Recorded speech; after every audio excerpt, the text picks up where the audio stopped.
Pinilit ako ng biyenan ko, nalagdaan ang papel ng diborsyo sa gitna ng handaan ng pamilya. Tahimik akong pumayag.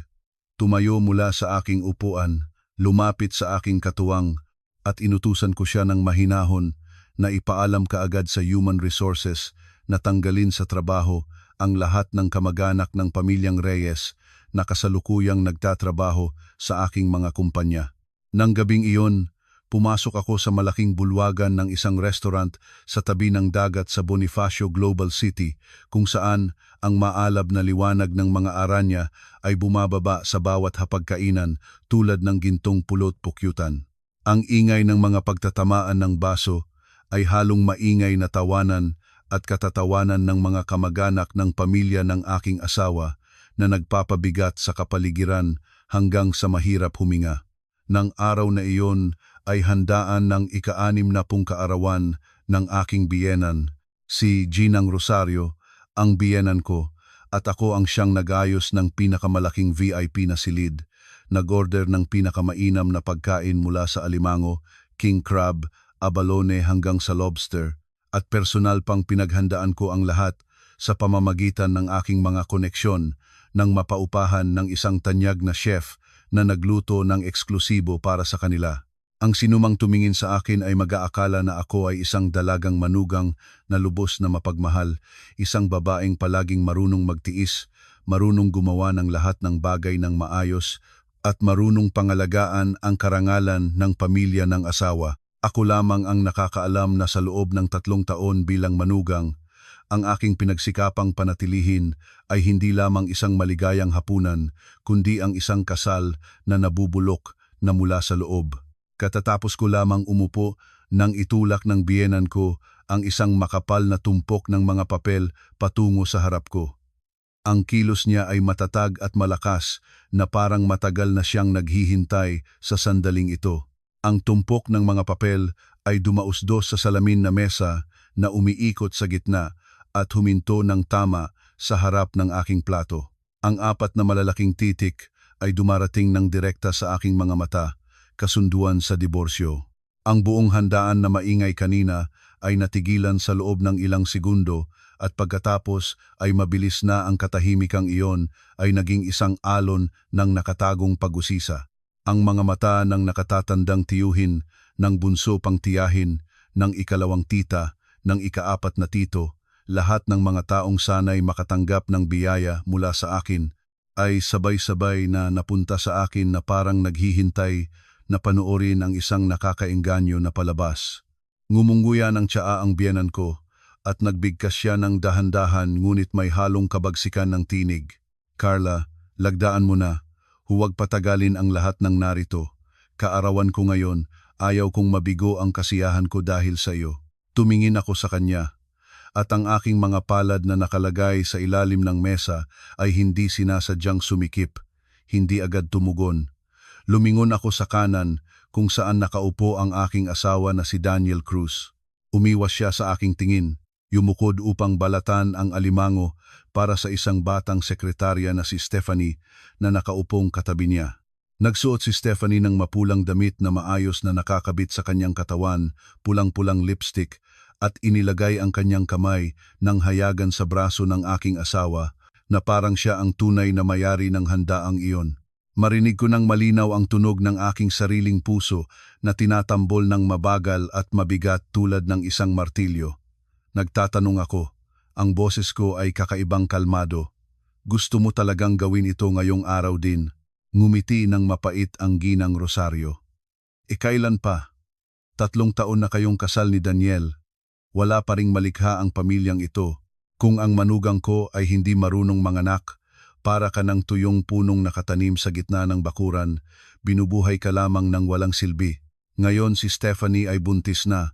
Siya ang tunay na nagmamalasakit sa pamilya ng asawa niya. Sabay-sabay na nagkaguluhan ang buong hapag. May nagtatakip ng bibig at tumatawa, may tumutugon na parang makatarungan at karapat-dapat, at may tumitingin sa akin ng may kalahating awa at kalahating kasiyahan. Lumingon ako kay Stephanie, bahagya siyang yumukod, isang kamay nakalagay sa tiyan, ang kilos na mapagkunwaring nahihiyang hanggang sa punto na nakakasuka na sa akin. Lumingon ako kay Daniel Cruz. Ikaw rin, ganoon ang iniisip mo? Sa pagkakataong ito, lamang siya nagtaas ng ulo.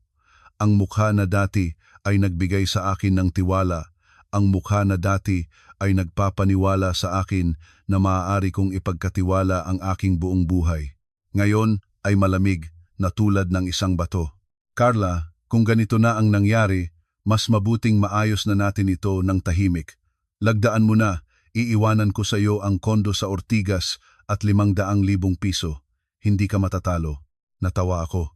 Ang tawa na iyon ay umaalingaw-ngaw sa loob ng saradong silid na naririnig na masakit na ang ilan ay nagulat. 500,000 piso. Isang condo unit. Iyon ang halaga na ginagamit nila upang paalisin ako mula sa kasal na pinuhunan ko ng aking kabataan sa lapi, pagsisikap at tiwala. 3 taon bago ko makilala si Daniel Cruz, siya ay isang ordinaryong sales manager lamang. Ang bawat buwan ng kanyang sahod ay hindi sapat para sa upa at ako ang kumukuha sa kanya mula sa mga inuman sa pagkain na halos magdulot sa kanya ng gastric bleeding. Ako ang tahimik na nagbibigay sa kanya ng mahahalagang koneksyon, tinutulungan siya sa bawat malaki at maliit na kontrata. Ako rin ang nagpagkunwaring humiram sa mga kamag-anak upang ibigay sa kanya ang halos 20 milyong piso bilang puhunan sa pagsisimula ng sariling kumpanya. Lahat ng kanyang pamilya, mula sa pinsan na dalubhasa sa pag-inom hanggang sa manugang na eksperto lamang sa tsismisan, ay aking inayos para magkaroon ng matatag na trabaho sa loob ng grupo ng mga kumpanya na aking pinagsusuportahan mula sa likod. Ngunit sa loob ng 3 taong iyon, hindi ko kailanman ipinagkwento sa sinuman ang tunay kong pagkakakilanlan. Nais kong makita kung maging wala ang ningning ng aking pamilya, si Daniel ay tunay na nagmamahal sa akin o hindi. Lumabas na ang sagot. Kapag wala pa ang mga lalaki sa kanilang mga kamay, napakadaling sabihin ang salitang pagmamahal. Ngunit kapag nagkaroon na sila ng kaunting pera, kaunting kapangyarihan, ang unang bagay na nais nilang palitan ay ang babaeng kasama nila sa mga araw nang wala silang mayroon. Naiinip na ang biyenan ko. Nagtatambol ang mga kuko sa mesa. Ano pa ang hinihintay mo? Lagdaan mo na at matapos na ang lahat. Isang babaeng tulad mo na lumabas. Sino pa bang magiging interesado sa iyo? Isang tiyahin ng asawa ang sumingit. Ang pagkakaiba ng mga babae ay nasa asawa at sa anak. Kung hindi mo na pananatili ang alinman sa dalawa, dapat malaman mo na ang iyong lugar. Nanahimik ako ng ilang segundo. Pagkatapos ay kinuha ko ang bolpen na nakalagay sa tabi ng tumpok ng mga papel. Parang hininga ang buong hapag. Tumingin sa akin si Daniel. Ang kanyang mga mata ay may sandaling pagtataka. Marahil kahit siya ay hindi nag-aakalang susunod agad ako. Binuksan ko ang huling pahina at malinaw na nilagdaan ang aking pangalan, Carla Adriana Santos. Agad na inagaw ng biyenan ko ang tumpok ng mga papel na parang natatakutang magbabago ako ng isip. Binaliktad ito ng paulit-ulit upang suriin ang lagda at ang sulok ng kanyang bibig ay umakyat ng puno ng tagumpay. Mabuti, napakagaling. Mula ngayon ay hindi ka na miyembro ng pamilya ng Reyes. Kumain ka na at pagkatapos ay kunin na ang iyong mga gamit at umalis. Sabay-sabay na nagalak ang mga nakapaligid. Ilang tao ang huminga ng maluwag na parang nagkalag na ng mabigat na pasanin. May isa pang nagsalita ng sapat na maririnig ko. Salamat sa Diyos, sa wakas ay naalis na rin siya. Ang babaeng hindi makapanganak ay maaga o matagal ay tatalikuran din. Titingnan mo ang mukha niya lagi na parang nagyeyelo. Akala mo ay malaking bagay siya. Dahan-dahan kong ibinaba ang tela ng serbilyeta sa mesa. Tumayo ako at inayos ko ang aking itim na velvet na damit.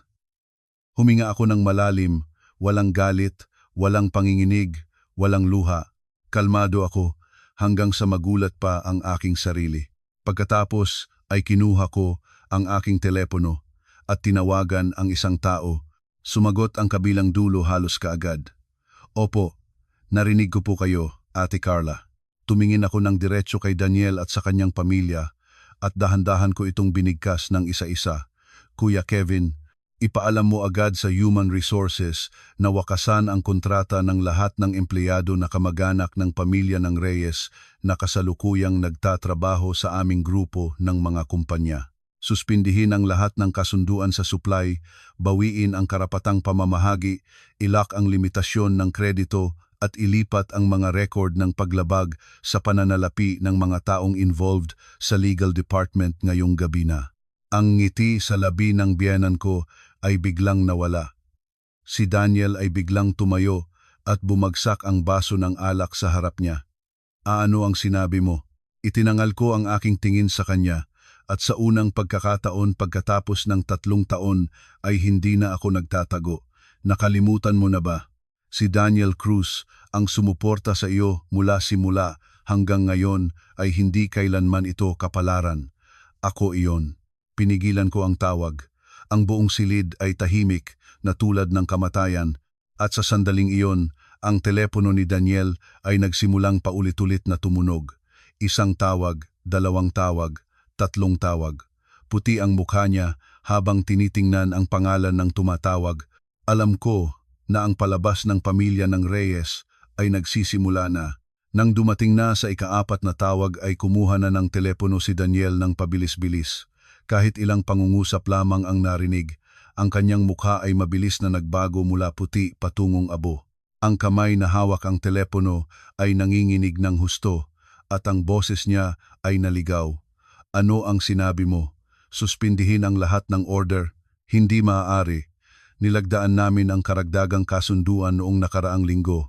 Tiyak na hindi binibigyan ng pagkakataon ang kabilang dulo na magpaliwanag. Dahil pagkaraan lang ng ilang segundo, si Daniel ay natigilan. Ang mga mata ay bukas ng malawak na tumingin sa akin na parang tumingin siya sa isang ganap na estranher. Nang makitang kakaiba ang anak, tinampal ng biyenan ko ang mesa. Anong nangyari? Magsalita ka na. Bakit nakatayo ka roon na parang estanyo? Hindi pa nakakabukas ng bibig si Daniel nang tumunog ang telepono ng pinsan niya, pagkatapos ay ng manugang niya, at pagkatapos ay ng nakababatang inaanak mula sa nanay niya. Sa loob lamang ng wala pang 2 minuto, ang buong handaan na natutuwa kanina ay nahulog sa isang kaguluhan. Ang ilan ay pumutla ng mukha, ang ilan ay nagmamadaling lumabas upang sagutin ang telepono, ang ilan ay sumigaw dahil na-lock ang kanilang opisyal na account, kailangan nilang ipasa ang trabaho bukas ng umaga, at may ilan pa na tahasang tinawag sa pangalan sa listahan ng panloob na pagsusuri.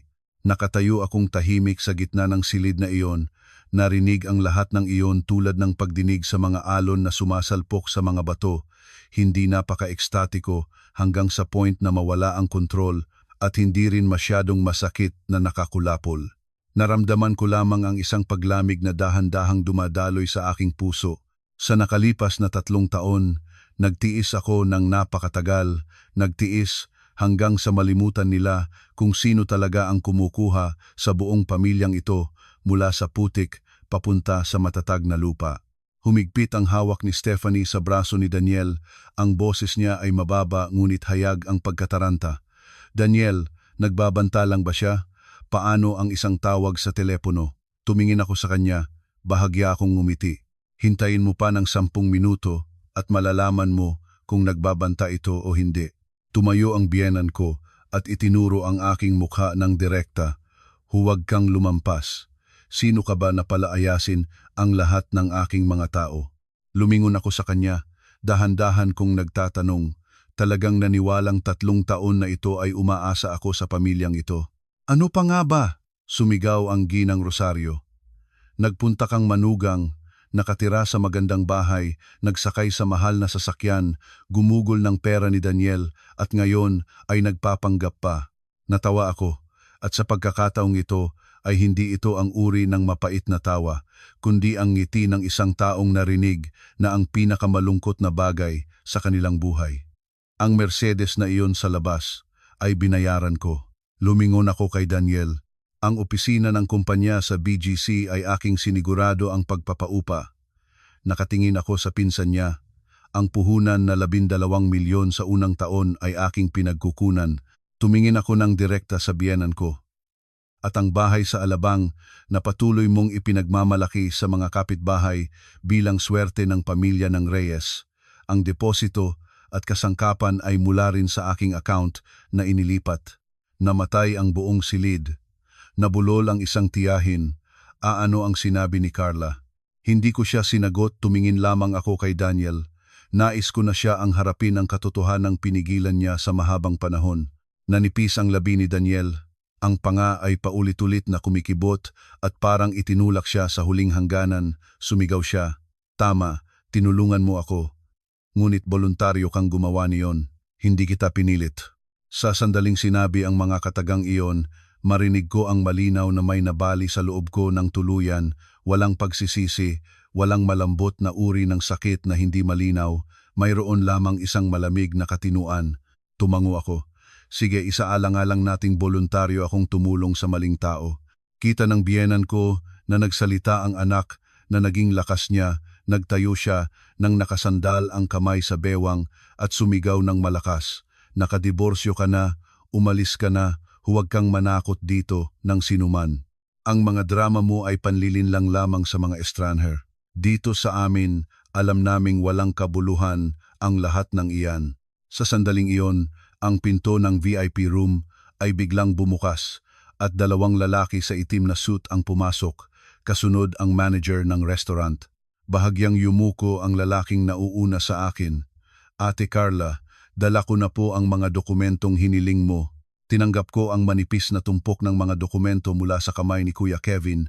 Binuksan ito ng diretsyo sa harap ng lahat.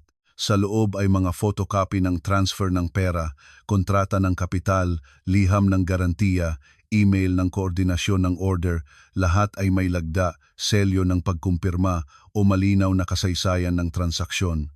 Naglabas ako ng isang papel at inilagay ito sa mesa sa harap ni Daniel. Ito ang kontrata ng personal na utang na nilagdaan mo sa akin, 20 milyon, 3 taon ang termino. Naglagay ako ng isa pang papel.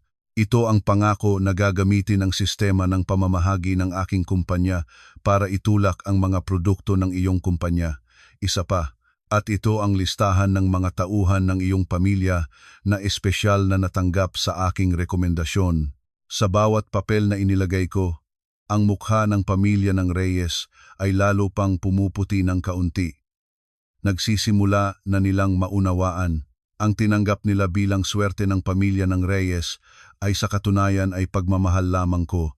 Si Stephanie ay umatras ng isang hakbang, ang kamay niya ay hindi sinasadyang yumakap sa tiyan. Ang biyenan ko ay hindi pa rin naniniwala, inagaw ang ilang papel at sinuri ang mga ito ng magulo, pagkatapos ay sumigaw. Peke, lahat ng ito ay peke. Tahimik na sumagot si Kuya Kevin. Kung ipinapalagay ng tita na peke, bukas ay magpapadala ang legal department ng bersyon ng paghahambing sa abogado ng pamilya. Biglang mabilis na lumakad si Daniel patungo sa akin, nagpababa ng boses. Carla, lumabas tayo at kausapin natin ang isa't isa. Tumingin ako sa kanya. Hindi na kailangan, masabi mo na ito dito. Hindi ba gusto ng nanay mo na ayusin ang mga bagay sa pamilya sa harap ng maraming tao? Kumikibo ng malakas ang labi niya. Sa sandaling iyon, malinaw ko itong nakita, ang tunay na kaguluhan na unang lumitaw sa kanyang mga mata. Hindi dahil mawawala ako, kundi dahil sa unang pagkakataon niya na napagtanto niya. Kung bawiin ko ang aking suporta, ang tore na itinayo niya sa pangalan at pera ko ay magsisimula ng gumuho. Kinuha ko ang aking bag, lumiko at naglakad patungo sa pinto. Sa likod ko, ang sigaw ng biyenan ko, ang kaguluhan ng mga kamag-anak, ang pagtawag ng pangalan ko ni Daniel ay nagsama-sama sa isang nakakapagod na kaguluhan, ngunit hindi na ako lumingon. Nang makarating sa koridor, doon ko lamang tumitigil. Ang pinto ng elevator ay nagpapakita ng aking puting ngunit kalmadong mukha. Nagpababa ng boses si Kuya Kevin na naglalakad sa tabi ko. Ate Carla, tinatanong ng legal department, kung itutuloy ba natin bukas ng umaga. Tumingin ako sa ilaw ng lungsod sa labas ng salamin na pader at malinaw na sumagot, ituloy ang lahat. Bumukas ang pinto ng elevator, pumasok ako, at nagsara ng kasabay ang isang peking selebrasyon at isang kasal na matagal nang nabubulok. Alam ko na ang gabing iyon ay ang unang bala lamang. Lumayo ang sasakyan mula sa restaurant at sumilong ako sa sandalan ng upuan, tinitingnan ang mga guhit ng ilaw sa labas ng bintana na naghahaba bilang maliwanag na mga bakas sa gabi ng lungsod. Ang Maynila ay maingay pa rin, na parang hindi alam, nakakabasag lang ng isang kasal sa loob ng tawanan at amoy ng mahal na alak. Ipinikit ko ang aking mga mata, ngunit ang mga larawang nasa loob ng silid ng handaan ay nananatiling malinaw sa aking isipan. Ang triumpanteng mukha ng biyenan ko, ang umiiwas na tingin ni Daniel, at ang kamay ni Stephanie na nakalagay sa tiyan tulad ng isang awkward na palabas. Ang pinakakakaibang bagay ay hindi ako umiyak. Masakit ang aking puso, ngunit ang sakit na iyon ay wala ng kahinaan. Naging ito ay isang manipis, malamig, at malinaw na talim. Lumingon si Kuya Kevin mula sa upuan sa harap at nag-usap ng mababa. Ate Carla, gusto mo bang bumalik sa lumang kondo sa Mandaluyong? Umiling ako. Hindi. Pumunta tayo sa bahay sa Forbes Park. Nanahimik si Kuya Kevin ng ilang segundo at pagkatapos ay sumagot. Sige, naiintindihan ko. Alam ko na nag-aalala siya para sa akin. Ang bahay sa Forbes Park ay binili ko bago pa ako magpakasal at ito rin ang tanging lugar na nananatiling intaktong nararamdamang sarili ko. Sa nakalipas na 3 taon, dahil nais kong mapanatili ang papel ng isang ordinaryong asawa, halos hindi na ako nakabalik doon. Inilaan ko ang lahat ng aking oras sa bahay na sa pangalan ni Daniel bilang pinagsama-samang tahanan at ngayon lamang niya napagtanto ko na ang tinatawag nilang tahanan ay matagal nang naging isang entablado lamang. Isang lugar kung saan hindi ko napansin na itinulak nila ako sa papel ng sobra. Habang humihinto ang sasakyan sa harap ng pintuan, ang matandang katulong na si Ate Nena ay tumakbo palabas upang buksan ang pintuan. Nang makita niya ako, natigilan siya at nagalala. Ginang Carla, bakit ka nakabalik sa oras na ito? Napakaputi ng mukha mo. Bahagya akong ngumiti. Ayos lang Ate Nena, gusto ko lang umuwi. Pagpasok sa sala, ang aking telepono ay paulit-ulit na nagring. Tawag mula kay Daniel. Tinitignan ko ang pangalan niya na lilitaw at pumapalim. Pumapalim at muling lilitaw. Sa ika-4 na tawag lamang sinalot ko ito. Ang boses sa kabilang dulo ay mabilis at magaspang na parang katatapos lang tumakbo ng mahabang distansya. Carla, nasaan ka? Saan man ako?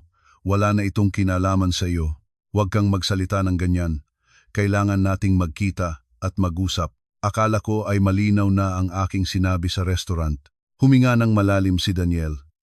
Carla, alam ko na nagagalit ka, ngunit hindi maaaring gamitin ang mga bagay sa trabaho bilang paghihiganti. Gaano karaming tao ang umaasa sa kumpanya? Bahagya akong natawa. Nang pilitin ako ng nanay mo na lagdaan ang papel ng diborsyo sa harap ng lahat ng kamag-anak, bakit hindi mo naisip ang salitang pagpapahalaga sa kapwa? Nang hayaan mo si Stephanie na umupo sa tabi mo habang sinasabi sa akin na palayasin mo ako sa halagang 500,000 piso, bakit hindi mo naisip ang mga tao? Nanahimik siya ng ilang segundo pagkatapos ay nagpababa ng boses, humihingi ako ng tawad. Ipinikit ko ang aking mga mata. Ang sabi ng tawad na iyon, kung sinabi sana ng isang araw, isang oras, kahit isang minuto mas maaga, marahil ay nakaramdam pa rin ako ng sakit. Ngayon ay nagpapagod lamang ito sa akin. Humihingi ka ba ng tawad dahil sa pagtataksil sa akin o humihingi ka ng tawad dahil ngayon lamang napagtanto mong hindi mo basta-basta maaaring itapon ang isang katulad ko? Carla, mula ngayon, ang lahat ng bagay ay gawin mo sa pamamagitan ng abogado. Binaba ko ang tawag at ang aking mga kamay ay hawak pa rin ang telepono nang mahigpit hanggang sa pumuti ang mga kasukasuan. Dinala ni Ate Nena ang isang mainit na baso ng tubig, inilagay ito sa mesa at tahimik na umalis. Ang silid ay malawak at tahimik hanggang sa maririnig ko ang tunog ng bawat tiktak ng orasan. Umupo akong nag-iisa sa katahimikang iyon. at sa unang pagkakataon ay pinahintulutan ko ang aking sarili na tumingin ng diretsyo sa basag na kasal. Sa katunayan, ang mga palatandaan ay nandoon na noon pa man. Si Daniel ay nagsimulang madalas na umuwi ng huli. Ang mga mensahe niya ay sumasagot na ng mas maikli. Ang mga hapunang magkasama ay naging bihira, ang mga tanong ay naging formal na lamang. Ang aking biyenan, mula sa dating maingat, ay nagbago na sa hayagang paghamak. Palagi siyang nagrereklamo na abala ako at hindi marunong mag-alaga sa bahay, pagkatapos ay nagrereklamo na wala pa akong anak.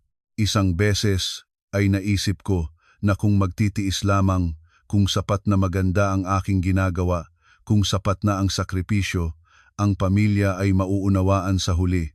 Ngunit lumabas na sa mga taong ang puso ay natiling mapagimbot, ang kabaitan ng iba ay nagpapalakas lang sa kanila para lalong lumampas sa hangganan.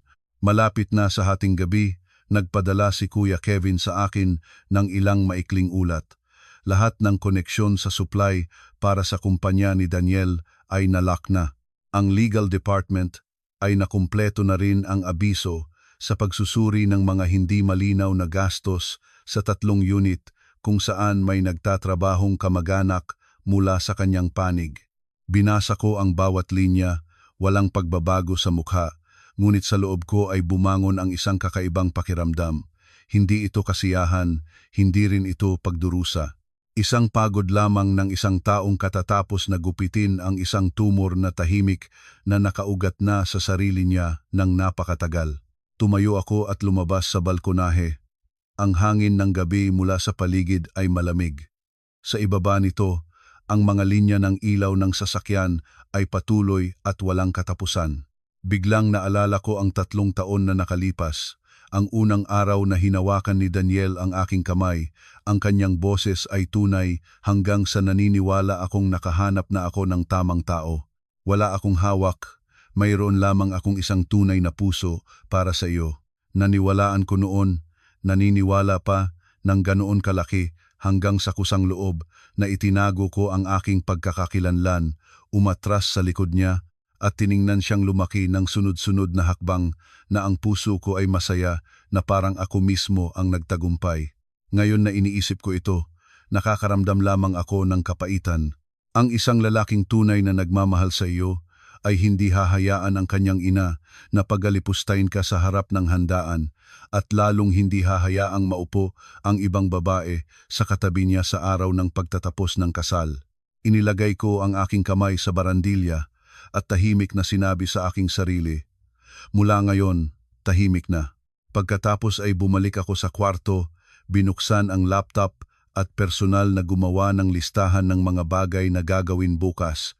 Bawiin ang mga asset na nakarehistro sa aking personal na pangalan, suriin ang karapatang pagmamayari ng mga ari-arian na minsan na hiniram ni Daniel ang pangalan, suriin ang mga record ng tauhan ng kumpanya niya, at pinakamahalaga, ihanda ang mga dokumento para sa opisyal na proseso ng diborsyo upang maiwasang bigyan pa ng pagkakataon ang kabila na baguhin ang isipan. Alam ko na ang daan sa unahan ay magiging napakahaba pa. Ang pamilya ng Reyes ay hindi madaling tatanggapin na mawawala ang lahat. Magmamakaawa sila, maghahanap ng sisi, at malamang ay babalikwasin na kami. Ngunit mula sa sandaling itinulak ang bolpen sa hapagkainan at nilagdaan ko ang aking pangalan, wala na akong daan pabalik. Bago sara ang laptop, nais ko munang magpaabot ng isang bukas na puso sa mga kinakailangang makarinig nito. Kikilingan ninyo ako kung ibibigay ninyo ang inyong suporta sa aming kwento. Nang gabing iyon ay matulog ako ng napakahuli. Hindi dahil mahal ko pa siya, kundi dahil alam ko na pagsikat ng araw bukas, magsisimula na akong bawiin ang bawat isa ng isa-isa, hindi lamang ang pera, ang mga ari-arian o ang karangalan, kundi ang mismong tao na nawala ko sa 3 taon na pagiging asawa ni Daniel Cruz. Kinabukasan, pumunta ako sa bahay sa Ayala Alabang mas maaga kaysa dati. Ang bahay na iyon ay nakarehistro sa pangalan ni Daniel, ngunit bawat tisa, bawat piraso ng kasangkapan, Bawat bayad mula sa deposito hanggang sa pagkumpleto ay nanggaling sa aking pera. Sa loob ng 3 taon, namuhay ako roon bilang isang tunay na asawa, personal na pumili ng mga kurtina, ng mesa sa kainan, ng bawat palumpong ng bulaklak sa bakuran. Gayunpaman, pagkatapos ng isang gabi, ang lugar ay ginawang larangan ng digmaan at naging estranher na ako roon. Pagpasok ko sa pintuan, narinig ko na ang mga tunog ng tawanan na nagmumula sa sala. Ang boses ng biyenan ko ay malinaw at puno ng tagumpay. Mag-ingat ka sa iyong sarili at pangalagaan ang iyong pagbubuntis. Ang bahay na ito, sa huli, magiging sa iyo. Ngayon na umalis na siya, mas malinis na ang lahat. Huminto ako ng isang tibok pagkatapos ay pumasok. Ang tanawin sa harap ko ay nagbigay sa akin ng panginginig. Sa gitna ng sala ay ilang itim na bag na puno ng mga gamit. Isang sulyap lamang ay nakilala ko na ang mga iyon na aking mga damit, ang ilang mahalagang libro na aking kinokolekta, at ang seda na tela na iniwan ng aking ina sa akin bago siya namatay. Nakaupo si Stephanie sa sofa na nakasuot ng maluwag na cream-colored na damit, hawak ang isang baso ng juice at ang mga paa ay nakapatong sa isang maliit na ottoman na parang siya ang bagong mayari ng bahay. Ang biyenan ko ay nakaupo sa katabi niya, habang tumatawa at nagbabalat ng prutas para sa kanya. Si Daniel ay nakaupo sa kabila, may itim na mata, nag-aabogado ng abo sa punong-puno ng ashtray. Pagkarinig ng aking mga hakbang, sabay na lumingon ang tatlo, kumukunot ng noo ang biyenan ko. Anong nandito ka pa? Pumunta ka pa rito? Hindi ko siya sinagot. Diretso akong pumunta sa mga bag, yumukod at hinila ang tela ng seda mula sa sabog na mga gamit. Ang gilid ng tela ay gulong na, nakadikit ng alikabok at bakas ng juice ng prutas. Itinangal ko ang tingin ko sa biyenan ko. Sino ang nagpahintulot sa inyo na hawakan ang aking mga gamit? Itinaas niya ang baba. Anong gamit mo? Nagdiborsyo na kayo.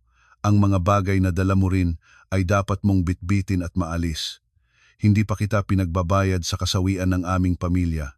Nakabalik si Stephanie sa tabi na may mahinahon at sadyang sinabi, Ate Carla, sa tingin ko ay dapat kang magsimula ng magbigay respeto sa sarili mo.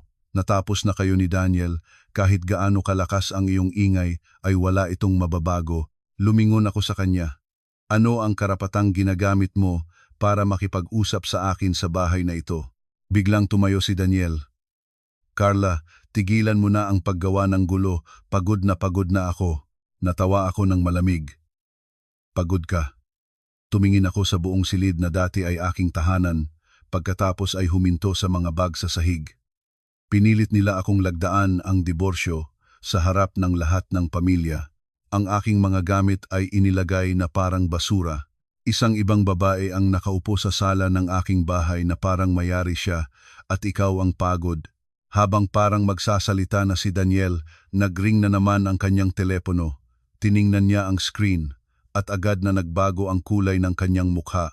Isang sulyap ko ay nakita ko ang pangalan ng operating director ng kanyang kumpanya. Sinagot ni Daniel ang tawag, nakalakad ng 2 hakbang at natigilan. Ang kanyang boses ay biglang nawalan ng lakas. Ano? Suspindihin ang lahat ng logistics contract? Biglang lumingon siya sa akin. Pula ang mga mata. Nakatayo lamang ako roon ng kalmado hanggang sa malamig. Wala pang 1 minuto, tumunog din ang telepono ng biyenan ko. Nagsimulang sumigaw siya mula sa una pa lamang ng tawag. Ano ang tanggalin sa trabaho? Gaano nakatagal nagtatrabaho ang anak ko roon? Ano ang basehan ninyo? Hindi pa natapos ang kanyang pagsasalita nang nagkaroon ng tunog ng mabilis na kotse sa labas ng pintuan. 2 lalaki na nakasuot ng uniforme ng aking dating kumpanya ang pumasok kasama ang guwardiya ng komunidad. Yumuko sila sa akin pagkatapos ay lumingon kay Daniel. Daniel, ayon sa direktiba ng Board of Directors, mula ngayon kailangan mong isoli ang lahat ng access sa database ng customer, sistema ng pamamahala ng order at kumpirmasyon ng selyo ng komersyal na koneksyon. Bukas ang bibig ng biyenan ko. Ibinaba ni Stephanie ng malakas ang kanyang baso sa mesa, putla ang mukha. Humigpit ang hawak ni Daniel sa kanyang telepono. Nababaliw ba kayo? Ako ang direktor ng Strategic Partner Company. Tumingin ang isa sa mga empleyado sa akin ng sandali at sumagot ng mahinahon, dating partner, Ginoo, parang nagyelo ang hangin sa silid. Hinila ko ang upuan at umupo ng mapanatag, maingat na inilagay ang aking bag sa mesa. Ngayon ay naniniwala na kayo? Natigagal ang biyenan ko. Hindi maaari, hindi maaari. Tumingin ako sa kanya. 3 taon, nakatira ka sa magandang bahay, nagpatingin sa internasyonal na ospital, lumabas na ipinagmamalaki ang kanyang anak na nagtatagumpay, ipinagmamalaki ang kapalaran ng pamilya ng Reyes. Talaga bang hindi ka nagtaka kung bakit ang isang kataong bigla-biglang lumago tulad ni Daniel ay maaaring pangunahan ang buong pamilya pataas ng ganoon kabilis? Walang sumagot. Mula sa loob ng aking bag ay naglabas ako ng manipis na tumpok ng mga dokumento at inilagay sa mesa ng salamin. Ito ang papel ng deposito para sa bahay na ito. Ito ang kasaysayan ng bayad para sa kasangkapan. Ito ang kontrata ng personal na utang sa pagitan ko at ni Daniel. Hindi ako narito para makipagway. Narito ako upang abisuhan kayo. Itinangal ko ang aking tingin at malinaw na binigkas ang bawat salita. Mayroon kayong eksakto na kalahating araw para alisan ang bahay na ito. Humingi na ako sa abogado na magsimula ng proseso ng pagbawi ng karapatang sibil at pag-freeze ng mga kaugnay na ari-arian. Biglang tumayo si Stephanie. Saan ka makabatay para palayin kami? Tumingin ako sa kuwintas sa leeg niya. Iyon ay isang limitadong edisyon na disenyo na personal kong in-order na ginawa gamit ang karagdagang card na ibinigay ko kay Daniel sa kanyang kaarawan noong nakaraang taon. Lumapit ako ng hindi nagsasalita. Iniabot ang aking kamay at malakas na hinilang papalayo. Nangabot ang kuwintas at ilang maliliit na bato ang nagkalat sa sahig. Sumigaw ng malakas si Stephanie. Ibinato ko ang kuwintas sa harap niya. Biling gamit ang aking pera. Hindi ka ba nahihiyang suot iyon? Humugos si Daniel patungo sa akin. Carla, tama na ba? Umatras ako ng kalahating hakbang. Ang pinto sa likod ko ay bumukas. 2 bodyguard ang pumasok at agad na nakatayo sa akin. Tumingin ako ng direkta sa lalaking dati ay aking asawa. Ang boses ko ay hindi mataas ngunit ang bawat salita ay matalim tulad ng kutsilyo. Hindi pa lamang nagsisimula ito. Tumunog ang aking telepono. Ang mensahe mula kay Kuya Kevin ay lumitaw sa screen. Ate Carla, ang record ng paglabag ng pinsan at ng manugang doon ay naipasa na sa legal department. Natuklasan ng audit team ang karagdagang 3 milyong piso na inilihis. Ilock ko ang screen, itinangal ang aking tingin at tiningnan ang 3 sa harap ko. Sa unang pagkakataon sa kanilang mga mata ay wala na ang paghamak kundi ang tunay na takot. Alam ko na ang labang ito ay pumaso na sa bagong antas. Umalis ako sa bahay sa Ayala Alabang nang mataas na ang araw. Ang liwanag ng araw ay bumabagsak sa patong ng puting bato sa bakuran hanggang sa sumasakit sa mata, ngunit sa loob ko ay malamig, tulad ng katatapos lang dumaan ng off-season na ulan. Ang ilang bagay, habang nandoon tayo sa loob, ay tila dugo at laman ng sariling katawan. Pagkaalis mo na, malalaman mo lang na iyon ay gintong kulungan lamang na natatakpan ng matamis na salita at sariling bulag na pagtitiis. Pagkasakay sa sasakyan, agad ibinigay ni Kuya Kevin ang isang bagong tumpok ng mga kalatas na kalakasan na nakaprint. Ate Carla, buong gabing nagtatrabaho ang audit team. Sa tingin ko ay dapat mong makita ito. Binuksan ko kaagad ang unang pahina na isang talahanayan ng daloy ng pera ng kumpanya ni Daniel sa huling 2 taon. Ang bawat numero ay lumukso sa harap ng aking mga mata tulad ng mga sampal, diretso sa aking sariling kahangalan. Lumabas na hindi lamang ilang maliit na nakailid na halaga ang akala ko noon. Sa ilalim ng makintab na balat ng isang lumalagong kumpanya ay napakaraming hindi malinaw na gastos, mga peking kontrata, mga naka-inflate na resibo at mga perang inilipat sa mga panig na kumpanya. May ilang transaksyon na ang pangalan ng mga kamag-anak ni Daniel at mayroon ding mga halaga na dumaan sa account ng isang babaeng nagngangalang Stephanie de la Cruz. Lumipat ako ng isa pang pahina, nanipis ang labi, kasali rin pala siya. Tumango si Kuya Kevin. Opo, sa simula ay inakala namin na gastos sa entertainment o eksklusibong bonus, ngunit nang maingat naming sinuri ay marami sa mga halaga ang hindi makatuwiran. Tila si Daniel ay nagsimula nang ilipat ang mga ari-arian, ilang buwan na ang nakakaraan. Inisandalan ko ang aking ulo sa sandalan ng upuan at bahagya kong isinara ang mga mata. Kaya hindi lamang pagtataksil, inihanda pa pala niya ang paraan ng pagtakas ng napakatagal. Ibig sabihin, habang iniisip ko kung anong kulay ng kurtina ang pipiliin para sa kwarto o kung anong uri ng niebe ang bibilihin para sa biyenan ko, ang lalaking nakahilig sa akin sa higaan ay tahimik na nagtatasa kung paano ako itatapon palabas na may dalawang blangkong kamay. Nagtatanong ako, ang boses ay kalmado hanggang sa magulat pa ang aking sarili. Ano ang sinabi ng abogado? Maaaring magsimula ng sibil na kaso upang mabawi ang mga ari-arian at humiling ng investigasyon tungkol sa mga palatandaan ng pagtatago at pagkuha ng panandalian. Ngunit kung nais mong maging sigurado, kailangan mo ng karagdagang patunay ng intensyon na magtago ng ari-arian. Tumingin ako sa labas ng bintana. Kung gayon, diretso tayo sa punong tanggapan ng grupo sa lungsod.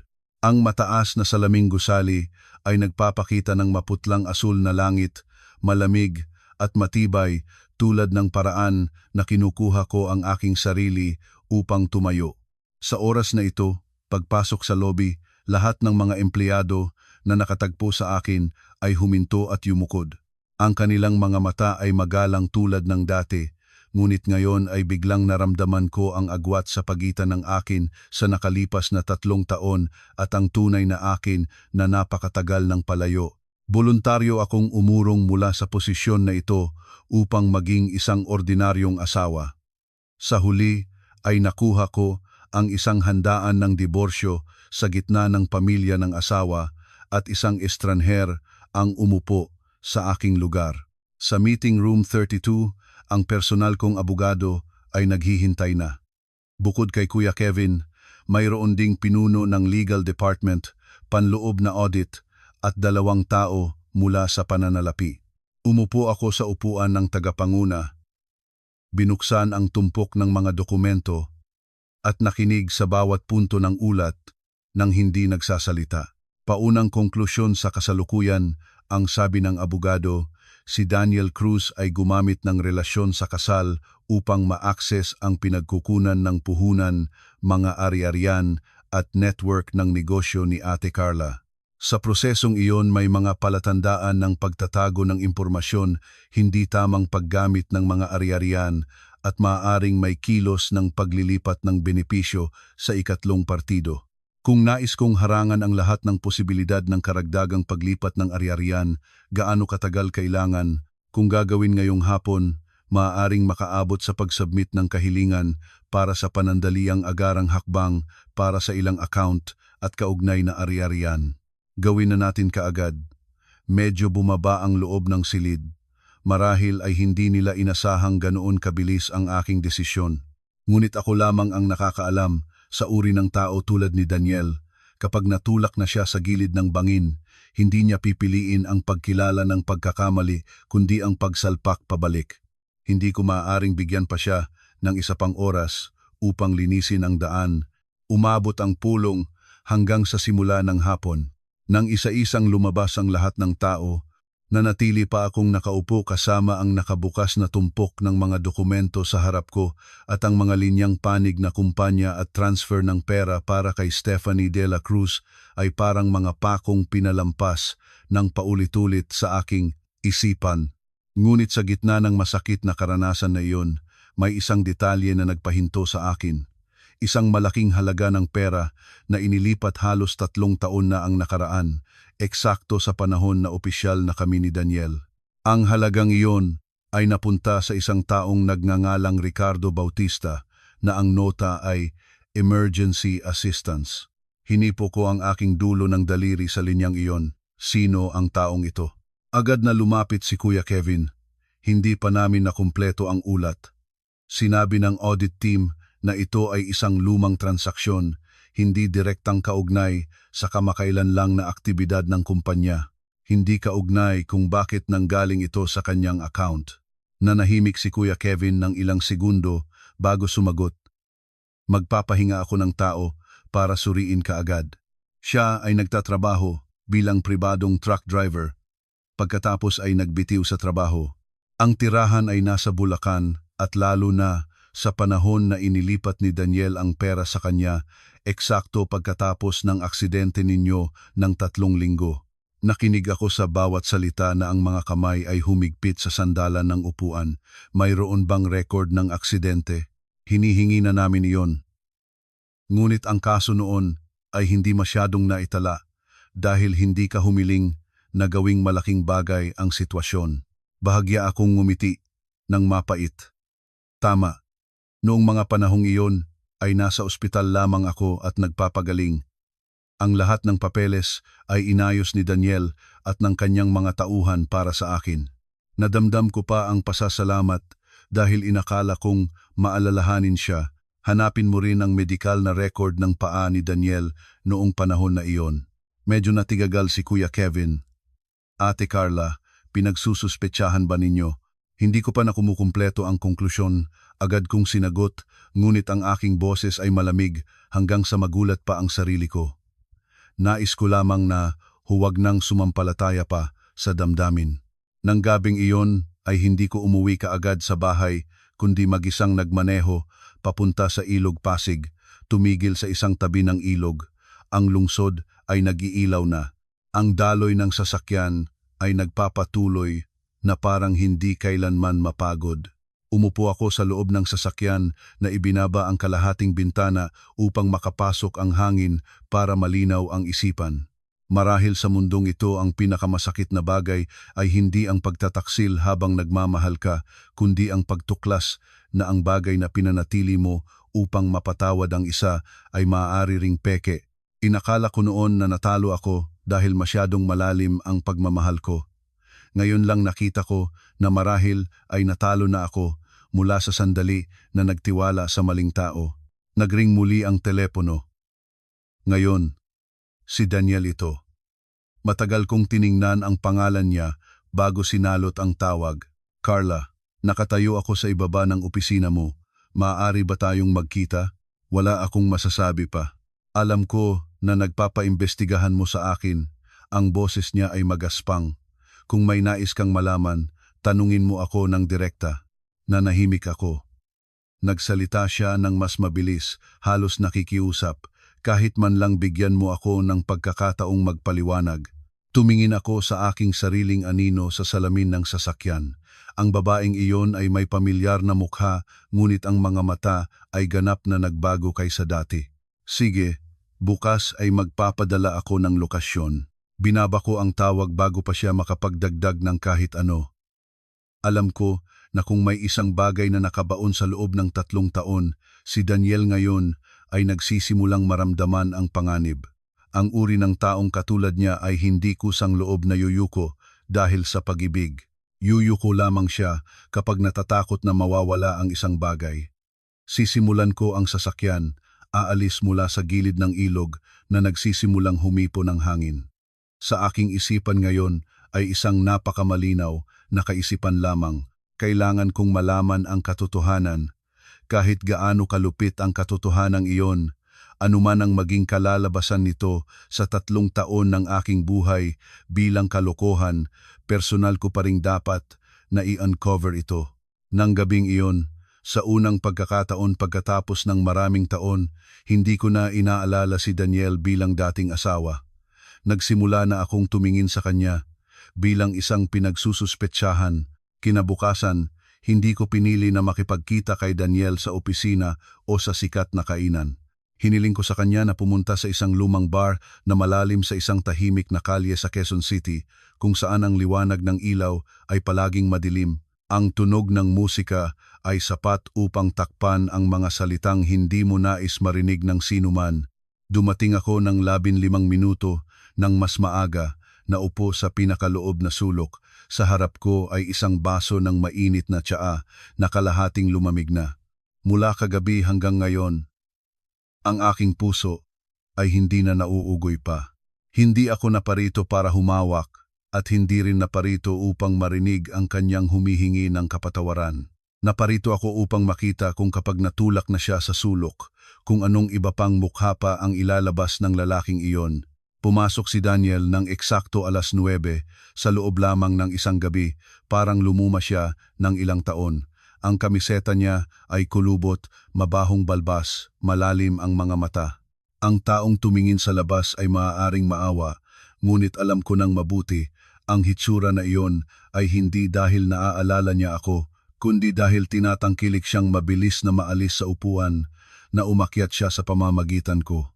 Hinila niya ang upuan at umupo sa katapat, tumingin sa akin ng matagal bago nagsalita.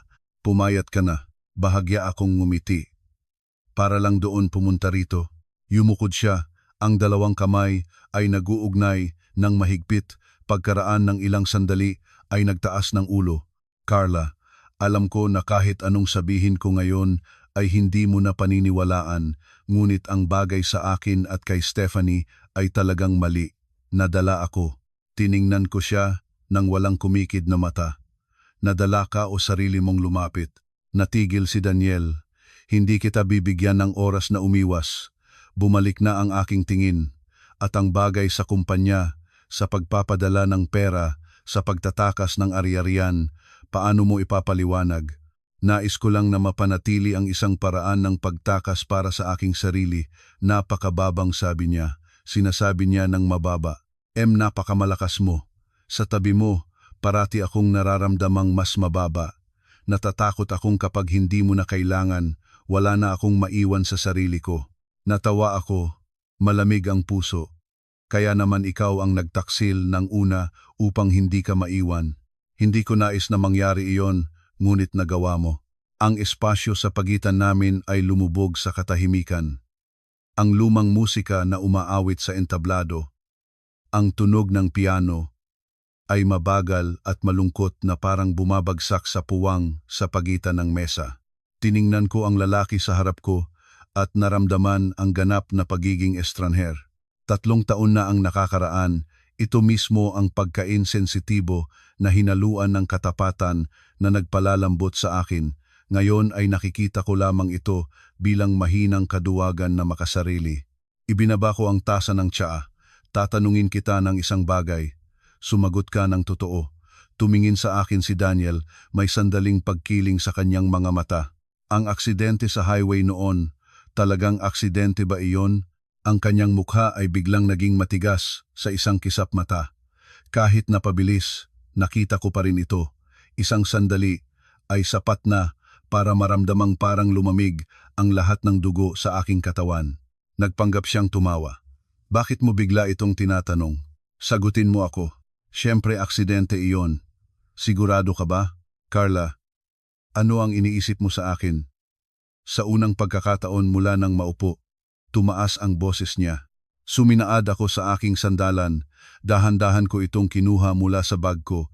Binuksan ang larawan ng transfer ng pera para kay Ricardo Bautista at pagkatapos ay itinulak patungo sa kanya. Sino ang taong ito? Tumingin si Daniel sa screen, ganap na nagbago ang kanyang mukha. Hindi ko matandaan. Hindi matandaan? Iniklinin ko ang aking ulo. Ang mga mata ay hindi lumayo sa kanya. Isang malaking halaga ng pera na inilipat eksakto sa panahon pagkatapos ng aksidente ng ilang linggo at sinasabi mong hindi matandaan. Nanipis siya. Pagkatapos ay giit siyang sumagot. Maaari yon ay pera sa negosyo. Maraming taon na. Sino ang makakaala? Matagal akong tumingin sa kanya. Kung noong bago ko pa ito ay mayroon pa ring kaunting pag-aalinlangan, sa sandaling ito ang pag-aalinlangang iyon ay tuluyan nang nawala. Ang isang walang kasalanan ay magtataka o magagalit na pinagsususpetsahan siya. Ngunit kay Daniel, ang unang lumitaw ay takot. Inayos ko ang aking telepono. Ayos lang kung hindi mo matandaan. Mahahanap ko rin iyon. Humugos si Daniel patungo sa akin. Ang boses ay nagmamadali. Carla, huwag mo nang hukay ang lumang bagay. Matapos na tayo ng kung paano tayo matatapos. Tinatanggap ko ang aking pagkakamali, ngunit noong panahon na iyon ay tunay na kita sinagip kung wala ako ay namatay ka na sana. Pagkarinig ng mga katagang iyon, naramdaman ko ang pait sa aking lalamunan. May mga salita na dati ay naging destinasyon ng aking tiwala, ngayon ay paulit-ulit na naririnig ay nakakagulat na lamang. Mahinahon kong tinanong, kung lahat ng iyon ay peke, paano? Tinampal niya ang mesa, hindi peke. Ilang mga kalapit na panauhin ang lumingon. Agad na nagpababa ng boses si Daniel, na subukan pa ring bawiin ang pamilyar na kapanglawan. Carla, nakikiusap ako sa iyo. Ang bagay sa kumpanya, kahit magkano ang bawiin mo ay papayag ako, ngunit huwag mo akong itulak sa dulo ng bangin. Kalokahan na ang ginagawa ng nanay ko. Dumarating ang mga kamag-anak at nagsisigawan. Si Stephanie ay gumagawa rin ng gulo. Kung lalawakin mo pa ito, talagang hindi na ako makakabangon. Tumingin ako sa kanya at biglang naramdaman ang katawa-tawa nito. Sa sandaling ito, ang pinag-aalalayang bagay pa rin ay kung makakabangon siya. Ni isang salita ay hindi nagtanong kung gaano ko kinaya, kung gaano ako nasaktan, kung paano nila ako ginawang katatawanan ng buong pamilya nila. Ang pagmamahal ng makasariling tao ay pala ay nakarap lamang sa kanyang sarili. Tumayo ako. Daniel, mali ka sa isang bagay. Nagtaas siya ng tingin sa akin. Kinuha ko ang bag ko at tumingin ng direkta sa kanyang mga mata. Hindi kita itinutulak sa dulo ng bangin. Lumingon akong bitbit ang bag at lumakad patungo sa pinto. Mula sa likod ko ay tinawag niya ang aking pangalan. Hindi ako tumigil. Noong panahon na iyon ay tunay akong nagmahal sa iyo. Ang aking mga hakbang ay natigil ng eksakto isang tibok. Pagkatapos ay patuloy na naglakad paglabas sa pinto. Ang liwanag ng araw sa labas ay sumasalukot sa aking mga mata hanggang sa mapikit ako. Hindi ako lumingon. Sapat lamang ang aking sagot para marinig niya. Kung totoong iyon ay ang katotohanan mo, napakamura nito. Pumasok ako sa sasakyan. Kaagad ay nagring ang telepono. Si Kuya Kevin ito. Ate Carla, may bagong impormasyon. Ang taong nagngangalang Ricardo Bautista ay natagpuan na. Nandoon siya ngayon sa Bulacan. At isa pang bagay, bumaba ng husto ang kanyang boses. Ang lumang medikal na record ni Daniel ay may problema. Ang pinsala sa paa niya noon ay hindi gasinong mabigat tulad ng sinabi niya noon. Humigpit ang aking hawak sa telepono, ang mga mata ay nakaharap sa landas sa harap, maghanda ng sasakyan. Nais kong makita si Ricardo Bautista ngayong araw na ito. Sa sandaling iyon, alam ko na ang huling pintuan na naghahatid sa katotohanan ay nagsimula ng bumukas. Mula sa lungsod hanggang sa Bulacan ay halos 2 oras, ngunit ng araw na iyon ay naramdaman ko ang distansya na mas mahaba kaysa karaniwan. Ang sasakyan ay dumaan sa bawat bahagi ng pangunahing kalsada puno ng araw. Sa magkabilang panig ay mga hanay ng bodega, mga kainan sa tabi ng kalsada at mga pulang lupa na may natitirang alikabok pa. Naupo ako sa likurang upuan. Ang mga kamay ay nakalagay sa manipis na tumpok ng mga dokumento na katatapos lang ihanda ni Kuya Kevin. Ang puso ay mabigat na parang may nakadiskarte na bato. May mga katotohanang hindi pa natin naabot, ang ating sarili ay maaari pa nating alugin, nagsasabing marahil ay hindi pa ganoon kalaing ang lahat. Ngunit kapag nagpasya ka ng humayo para hanapin, ibig sabihin ay sa kaibuturan mo, naramdaman mo na ang bagay na haharapin mo, maaring mas malupit kaysa sa lahat ng pagtataksil. Nagpababa ng boses si Kuya Kevin para iulat. Natukoy na ng ating mga tao ang tirahan. Si Ricardo Bautista ay nasa loob ng isang lumang tirahan malapit sa palengke. Ilang taon na siyang hindi nagmamaneho ng truck. Balitang nagbukas ng tindahan ng maliliit na pyesa. Bahagya akong tumango. Alam ba niya na darating tayo? Hindi pa. Sinabihan ko ang mga nasa labas na magbantay lamang at huwag kumilos. Tumingin ako sa labas ng bintana. Ang mga puno sa tabi ng kalsada ay nagatras sa likod. Ang araw ay sumasalamin sa kalsada. 3 taon na ang nakaraan. sa isang kalsada na katulad noon, inakala kong nakatagpo na ako ng taong nagligtas sa akin. Naisip ko iyon. Ang palad ko ay lumamig. Lumitaw ang tirahan sa simula ng hapon. Iyon ay isang matandang gusali na may lumang yero, makitid ang daanan. Sa harap ng bawat kwarto ay may nakabitin na ilang palayok ng halaman o damit na pinatuyo. Habang humihinto ang sasakyan, ilang batang naglalaro ng bahay-bahayan sa labas ng bakuran ay nagtaas ng tingin. Bumaba ako. Ang aking mga tsinelas sa mataas na takong ay tumapal sa puting semento at malinaw na narinig ang tunog ng paghila ng tsinelas mula sa mga katabing kwarto. Ang kwarto ni Ricardo Bautista ay nasa dulo ng linya. Ang pinto ay hindi buo ang pagkasara. 3 beses na kumatok si Kuya Kevin mula sa loob ay maririnig ang isang tinig ng matandang lalaki na magaspang. Sino iyon? Sumagot si Kuya Kevin. Mayroon pong gustong makipagkita sa inyo. Bumukas ang pinto. Ang lalaki sa harap ko ay lagpas sa 50 taon, payat, makulay ang balat, malalim ang mga mata. Nang makita ako, agad na nagbago ang kulay ng kanyang mukha. Ang kamay na sumasakay sa pinto ay nanginig ng kitang-kita. Tumingin ako ng direkta sa kanya. Kilala mo ba ako? Nangatal siya. Hindi kita kilala. Wala akong alam. Hindi ako nagpalayo sa punto. Ako si Carla Adriana Santos. 3 taon na ang nakakaraan. Ang dating asawa ko ay naglipat sa inyo ng malaking halaga ng pera. Naparito ako upang magtanong tungkol sa aksidente sa highway noon. Pagkarinig lamang ng salitang aksidente ay umatras na siya ng isang hakbang. Ang mga mata niya ay hindi gulat, kundi ang mga mata ng isang nagtataglay ng lihim ng napakatagal na sapat na upang matakot sa lahat ng pagtukoy sa sitwasyon. Nasubukan niyang isara ang pinto. Hindi ako nakakaalam ng kahit anong bagay. Nagkamali ka ng tao.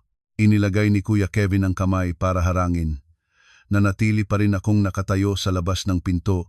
Ang boses ko ay napakahina, ngunit ang bawat salita ay malinaw na patak. Hindi ako naparito para gumawa ng kaguluhan.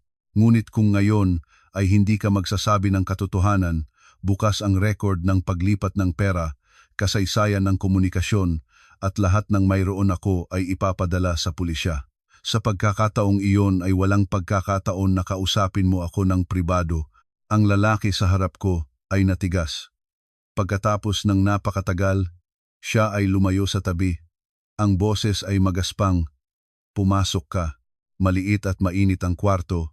May lumang baso ng tsaa at ilang kalat na mga piraso ng kasangkapan sa mesa. Umupo ako sa mababang plastik na upuan. Ang mga mata ay hindi lumayo sa kanya. Itatanong ko siya ng isang beses lamang. Ang aksidenteng iyon, sadya ba iyon o hindi? Yumukod siya. Ang 2 kamay ay nagkakamot sa isa't isa hanggang pumula. Sa labas ng bakuran, ang ingay ng mga ibon ay umaalingaw-ngaw sa gitna ng tanghali, lalo pang nagpapalahaw sa paginit ng silid. Pagkaraan ng ilang sandali, kanya na lamang napaluwal ang bawat salita ng may putuol. Hindi ito aksidente. Narinig ko ang aking puso na malakas na kumumpas ng isang beses tulad ng biglang nahulog sa ilalim ng aking dibdib. Lumunok siya ng kanyang laway, ang boses ay higit pang nanginig. Noong araw na iyon ay may umuupa sa akin na magbantay sa bahaging iyon ng kalsada. Sinabi nila, tiyaking mapapaliko ka lang ng malakas at mawawala ang kontrol ng kotse, hindi namamatayan, para lamang mabigyan ng pagkakataon ang isang tao na lumabas at iligtas ka. Noong simula ay hindi ako naglakas loob, ngunit napakalaki ng pera nila at nangako pa silang makakatulong sa akin na makaalis. Pagkatapos ng lahat, umupo akong tahimik. Ang lalamunan ko ay tuyo at masakit. Sino ang umupa sa inyo? Nagtaas siya ng tingin. Ang mga mata ay gumagala, pagkatapos ay nagpababa. Ito ay si Daniel, o hindi. Noong panahon na iyon ay hindi pa siya kasing yaman ngayon. Nakilala niya ako sa pamamagitan ng isang kakilala sa paradahan ng sasakyan. Sinabi niya na isang palabas lamang ito, hindi tunay na panasakit. Sinabi niyang gusto niyang mapalapit sa inyo, gusto niyang mailigtas ka para magtiwala ka sa kanya. Hindi na ako nakarinig ng kahit anong bagay maliban sa umuugong sa aking mga tainga. Ang lahat ng tanawin sa harap ko ay nagpalipas ng isang tibok, kaya totoo pala ito. Ang gabing iyon na tinawag na kapalaran. Ang sandaling nagmulat ako at nakita si Daniel na yumayakap sa akin habang puno ng dugo. Naging wala ang Panginoon ang nagpadala sa kanya. Siya mismo ang nagayos upang maging bayani ko. Nagpatuloy akong magtanong. Ang boses ay malamig hanggang sa magulat pa ang sarili ko, at ang kanyang paa, nagmadaling sumagot si Ricardo. Hindi ito mabigat. Nang hinila kanya palabas ay may tunay na gasgas, ngunit hindi ito hanggang sa kapilagang. Pagkatapos ay binalaan pa niya ako na kung may magtanong, sabihin ko na talagang malakas ang pagbangga. Halos mamatay siya. Ipinikit ko ang aking mga mata ng isang segundo, kaya hindi lamang ito naglilito. Ito ay isang palabas na itinayo upang makuha ang pasasalamat, ang pag-ibig, pagkatapos ay pera, mga koneksyon, at ang kabuuan ng aking buhay. Humigpit ang hawak ni Kuya Kevin sa tumpok ng mga dokumento. Ang mukha ay naging matigas, ngunit giit ko siyang tumahimik. Nais kong sarili kong marinig ang lahat at sarili kong harapin ang kahihiyang ito ng isang beses para sapat. Nanginginig ang tinig ni Ricardo. Alam ko na mali ako. Pagkatapos ay natakot na ako ng husto, ngunit nagpadala pa siya ng karagdagang pera para bungkusin ang aking bibig. Ilang araw na ang nakakaraan, nakita ko ang balita ninyo sa loob ng dating kumpanya at kaya ko pinadalhan ka ng mensahe. Hindi na ako makaidlip. Binuksan ko ang aking mga mata at tiningnan siya. Mayroon ka pa bang naitatago? Mabilis siyang tumango. Yumukod at hinanap ang isang matandang metal na kabinet, kinuha ang isang lumang telepono at isang kumikilbot na about. Dito ay mayroon pang mga mensahe ng pagtitipon kasama ang papel na sulat kamay na tumanggap ng pera sa unang yugto. Itinatagal ko ito, sa takot na isang araw ay mabiktima. Tinanggap ko ito. Ang aking mga kamay ay napakatatag ngunit sa loob ko ay isang malamig at walang laman. Sa sandaling iyon, naunawaan ko na ang kasal na ito ay hindi lamang isang pagkakamali, ito ay isang paghahanap na tumagal ng 3 taon. At ako ang hangal, voluntaryong nagbibigay ng dagdag na armas para sa aking pananagutan. Tumayo ako. Kailangan mong lumabas bilang saksi.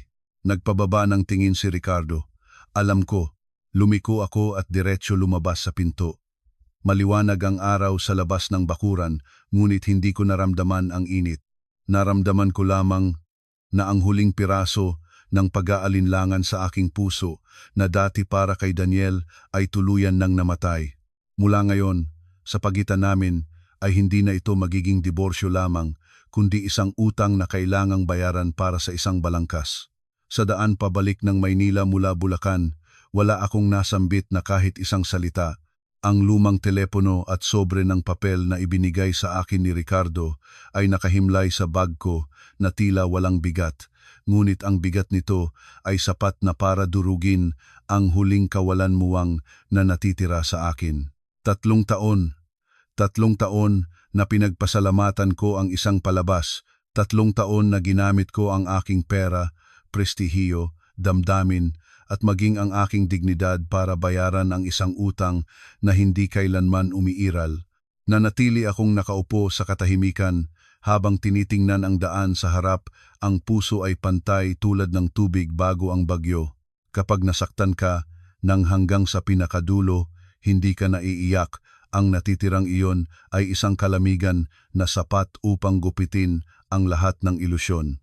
Pagdating sa tanggapan ng grupo, diretso akong pumunta sa opisina at hinilingan ko si Kuya Kevin na agad na tawagan ang abogado, ang pinuno ng legal department at ang departamento ng panloob na seguridad. Ang pulong ay naganap habang papalim na ang gabi. Ang puting ilaw sa meeting room ay sumasalamin sa malalaking tumpok ng mga dokumento at ang mukha ng bawat isa ay mahigpit tulad ng isang unat na lubid. Umupo ako sa gitna. Binuksan ang sobre. Kinuha ang papel ng sulat kamay na may sulat na magaspang ni Ricardo, pagkatapos ay inilagay ang lumang telepono sa mesa. Mula ngayon, ang record ng kasong ito ay hindi na magiging itigil sa diborsyo at pagtatalo sa ari-arian. Tumingin ako sa bawat isa. Si Daniel Cruz ay may mga palatandaan ng layuning pandaraya, nagayos ng aksidente upang mapalapit sa akin, pagkatapos ay ginamit ang relasyon sa kasal upang angkinin ang benepisyo at ilipat ang mga ari-arian. Mababa ang tinig ng abogado ko. Kung ang mga patunay ay napatotohanan, ito ay isang napakaseryosong issue. Maaaring ito ay tingnan sa diwa ng pag-uusig para sa kilos ng pandaraya, panloloko sa pagangkin ng ari-arian at maaaring may kaugnayan sa kaligtasan ng buhay sa inayos na aksidente. Tumango ako. Suriin ang lahat ng datos, kunin ang mga mensahe mula sa lumang telepono, ihambing ang sulat ng kamay, kasaysayan ng transaksyon, timeline ng paggalaw ni Daniel noong panahon na iyon. Nais kong maging matatag ang lahat. Agad na sumagot si Kuya Kevin, "Opo, gagawin ko kaagad." Hindi pa natapos ang pulong nang tumunog ang aking telepono. Ito ay numero mula sa isang ospital para sa kababaihan sa Quezon City. Sandaling kunot ang noo ko at sinagot ko ito. "Hello po, ito ba si Carla Adriana Santos?" "Opo." Nagaatubili ang kabilang dulo. Tumatawag kami upang kumpirmahin muli ang impormasyon sa pagbabayad sa medikal na record ng pagtingin sa pagbubuntis ni Stephanie de la Cruz. Dahil dati ay gumamit siya ng karagdagang card na nakalagay sa inyong pangalan para magdeposito ng ilang serbisyo. Nanahimik ako ng isang tibok. "Ano ang sinabi mo na ginamit niya?" "Opo, ang karagdagang card sa pagbabayad na kabilang sa account ninyo. Ngunit ngayong umaga ay nagulat ng pag-lock ang card, kaya naman tumawag kami para makumpirma." Humigpit ang aking hawak sa telepono. Kaya pati ang anak na ginamit nila bilang anting-anting sa harap ko ay pinagpalaki pa rin sa aking pera. Bahagya akong ngumiti. Kansalin ang lahat ng karapatang magbayad, lahat ng singil mula ngayon. Makipagtransaksyon ang ospital ng direkta sa gumagamit. "Opo." Binaba ko ang tawag. Lumingon si Kuya Kevin sa akin, nakita ang aking ekspresyon at hindi nagtanong. Nagsalita pa rin ako. Kahit ang bayad sa pagpapatingin sa pagbubuntis niya ay ginagamit ang aking card. Naging madilim ang mga mata ni Kuya Kevin. Talagang walang kahihiyan. Hindi ako sumagot. Sa loob ko ay wala ng lugar para sa isang pagsabog ng galit. Isang malamig at dahan-dahang pagkasuklam lamang ang kumakalat sa bawat patong ng lumang alaala. Malapit na sa katapusan ng hapon, ang abogado ko ay tumawag muli upang magsabi ng isang bagong pagbabago. Si Stephanie ay lihim na nagsubmit ng liham ng pagbibitiw mula sa kumpanya ni Daniel ilang araw na ang nakakaraan at kasabay ay naghangad na ilipat ang ilang halaga ng pera sa account ng mga kamag-anak sa Davao. Mapipigilan ba iyon? Isang bahagi ay napigilan, ngunit mas mahalaga ay may palatandaan siya ng paghahanda na tumakas o putulin ang koneksyon upang iwasan ang pananagutan. Tumayo ako, lumakad patungo sa harap ng bintana, tinitingnan ang daloy ng sasakyan na marahan sa ilalim ng ulan na tumitibay. Huwag siyang hayaang lumayo ng masyadong malayo. Ibig sabihin ko, hindi ko siya kailangang pigilin ng kahit anong paraan na labag sa batas. Maingat ko itong sinabi. Ngunit lahat ng may kaugnayan sa mga ari-arian at patunay ay kailangan na ilak ng ganap. Kaagad na nagsara ang tawag, muli ay bumukas ang pinto ng kwarto. Ngayon ay si Ate Nena mula sa bahay na tumawag sa akin sa pamamagitan ng panloob na screen na nagmamadaling makipagkita sa akin. Pinindot ko ang pagkonekta at nakita ang mukha niya na luhang kakaibang matindi. "Ginang Carla, kanina may dumating. Si Ginang Rosario kasama ang isang babaeng hindi ko pa nakikita. Nakatayo sila sa labas ng pintuan at nagmura ng ilang sandali pagkatapos ay nagtagas sa bakuran ng isang bag." Natigil ako. "Anong mga gamit?" Hindi pa ako naglakas loob na hawakan ng marami, ngunit tinanaw ko at parang mga personal na gamit mo at ng Ginoo. Mga litrato ng kasal, ilang lumang regalo, at mayroon pang isang kahon ng singsing. Nanahimik ako ng ilang segundo. Ganyan talaga ang paraan ng biyenan ko. Kapag hindi niya makuha ang panalo sa pamamagitan ng panlalait, ang taktika niya ay ibalik ang nakaraan tulad ng pagtapon ng basura upang mapaginhawahan ang sarili niya at upang mapatunayan na sila ang naunang nagbuhat ng kamay. Ipagawa sa tauhan na tipunin ng mga iyon, isara ng maayos ang pintuan, huwag hayaan silang pumasok. Pinigil ko ang koneksyon at ang puso ko ay biglang huminto sa ibang paraan. Mga litrato ng kasal, kahon ng singsing, ang mga bagay na iyon ay dati ay katibayan ng isang landas na pinaniwalaan ko. Ngayon na naririnig kong binanggit ang mga ito, hindi na ako naramdamang masakit na hinahawakan ng isa, kundi katulad ng pagtingin muli sa mga lumang damit ng isang taong minsan ay kilala mo ngunit nawala na. Nang gabing iyon ay bumalik ako sa Forbes Park ng huli. Ang ulan ay tumingin na, ang mga bato ng bakuran ay may natitirang tubig pa. Si Ate Nena ay naglagay ng hiwalay ng bag sa isang sulok ng sala. Lumapit ako at personal na binuksan ito. Sa katunayan ay litrato ng kasal ko at ni Daniel. Ilang sulat kamay na sulat na sinulat niya noong simula ng aming pag-iibigan. Isang maliit na oso ng teddy na minsan ko ring napanalunan sa isang perya at isang kahon ng singsing na kulay asul na malalim. Lahat ay nandoon pa rin, ang kahulugan lamang ang patay na. Binuksan ko ang kahon ng singsing. Ang singsing na pangkasal ay naghihintay sa loob ng malamig at maliwanag na tela sa ilaw. Naalala ko ang araw na isinuot iyon sa aking kamay.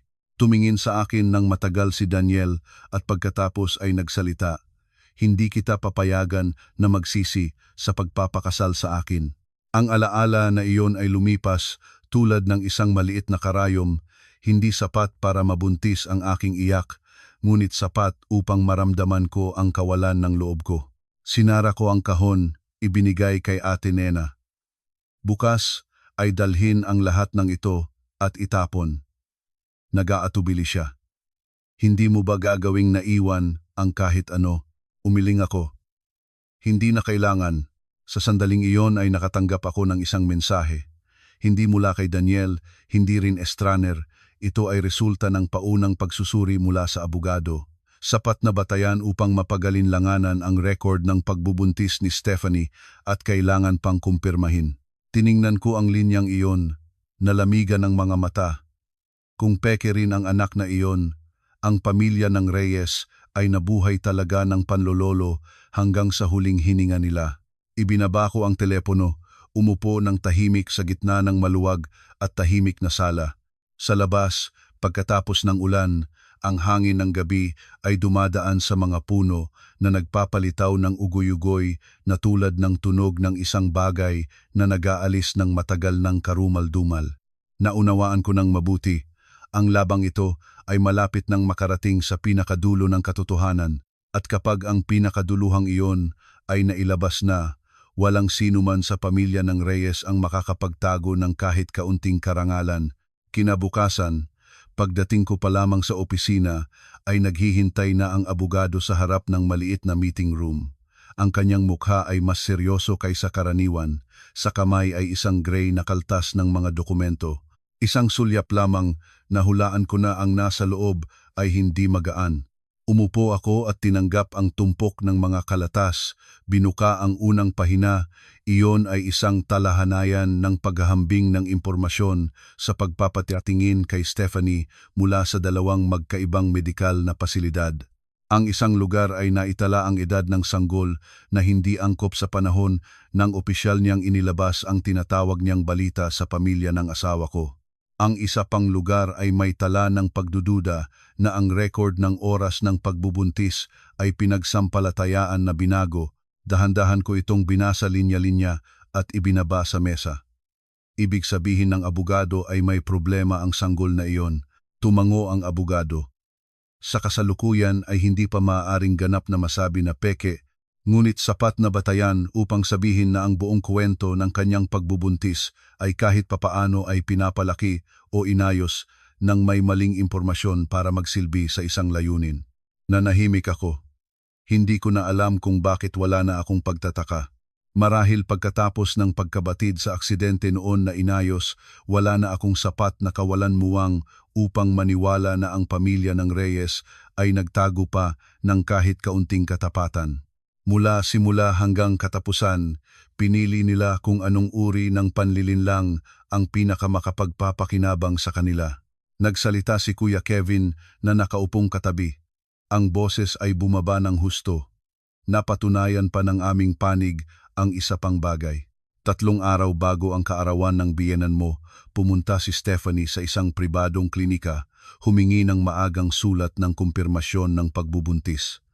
Ang nagpakilala ay isang pinsan ng pamilya ng Reyes. Bahagya akong ngumiti ng mapait, kaya maingat nilang inihanda ang script. Nagmadaling itulak pa ng abogado patungo sa akin ang isa pang kopya. At ito pa ang camera footage ng parking area sa ilalim ng lumang opisina ni Daniel. Nang gabing bago ng handaan, may matinding pagtatalo si Daniel at si Stephanie. Kahit hindi malinaw ang tunog, ang mga kilos ay nagpapakita na hindi sila ganoon kabuting magkakasama tulad ng ipinapakita nila. Tiningnan ko ang photo mula sa camera, nakita si Daniel na nangigiit ng ngipin at si Stephanie na isang kamay sa baywang, isang kamay na nagtuturo ng direkta sa mukha niya. Isang mag-asawa na dati ay inaakalang mananalo, nag-aaway na pala nang hindi pa naabot ang kanilang trono. Isinara ko ang tumpok ng mga dokumento. Ayusin mo ng pagkikita ko. At Stephanie. Medyo natigal si Kuya Kevin. Kayo lang ba? Kailangan bang ipaalam sa abogado? Hindi ko intensyong gumawa ng anumang paglabag sa batas. Nais ko lamang marinig ng personal ang mula sa sariling bibig niya. Ang pagkikita ay inayos sa katapusan ng hapon sa isang chai shop sa loob ng tahimik na lugar sa Alabang. Pinili ko roon dahil kumpidensyal, ngunit sapat pa ring ligtas. Nang dumating ako, si Stephanie ay nakaupo na sa pinakaloob na mesa. Wala na siya sa magandang kaayusan, tulad ng dati noong kasama si Daniel. Lantaw ang mukha, buhok na pinagmamadaling isinuksok, at ang maluwag na beige na damit ay nagpapakita sa buong katawan niya na pagod at kalugod-lugod. Ngunit nang makita niya ako, ang kanyang mga mata ay may malinaw na pangunguna. Umupo ako sa katapat.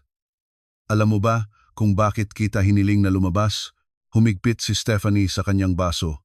Kung nais mo akong sumpain, sige, matapos mo ay aalis na ako. Tumingin ko sa kanya. Hindi ko bababain ang aking sarili para gawin iyon. Ngumiti siya ng mapait.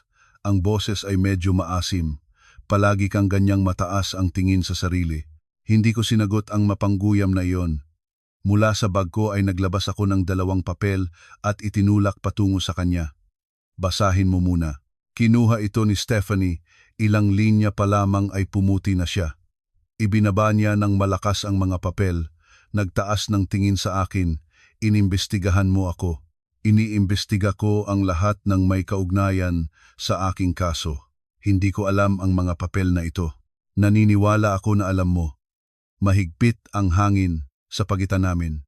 Sa labas ng salaming pinto, ang liwanag ng hapon ay unti-unting umatras, naglalagay ng manipis at dilaw na patong sa mesa ng kahoy.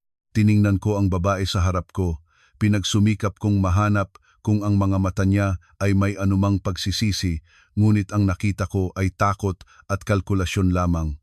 Tuwiran akong nagtanong, tunay ka bang buntis? Nagkagat ng malakas si Stephanie sa labi. Oo, anak ito ni Daniel, na nahimik siya. Paulit-ulit ko itong sinabi ng malinaw at dahan-dahan. Anak ito ni Daniel? Bigla ang ngumiti si Stephanie. Ang ngiting iyon ay pailin at maasim. Mahalaga pa ba iyon ngayon? Hindi kumukurap ang aking mga mata. Napakahalaga. Matagal akong tiningnan ng babae, pagkatapos ay parang hindi na niya kaya pa, bumagsak siya sa upuan. Hindi sigurado, nanahimik ako.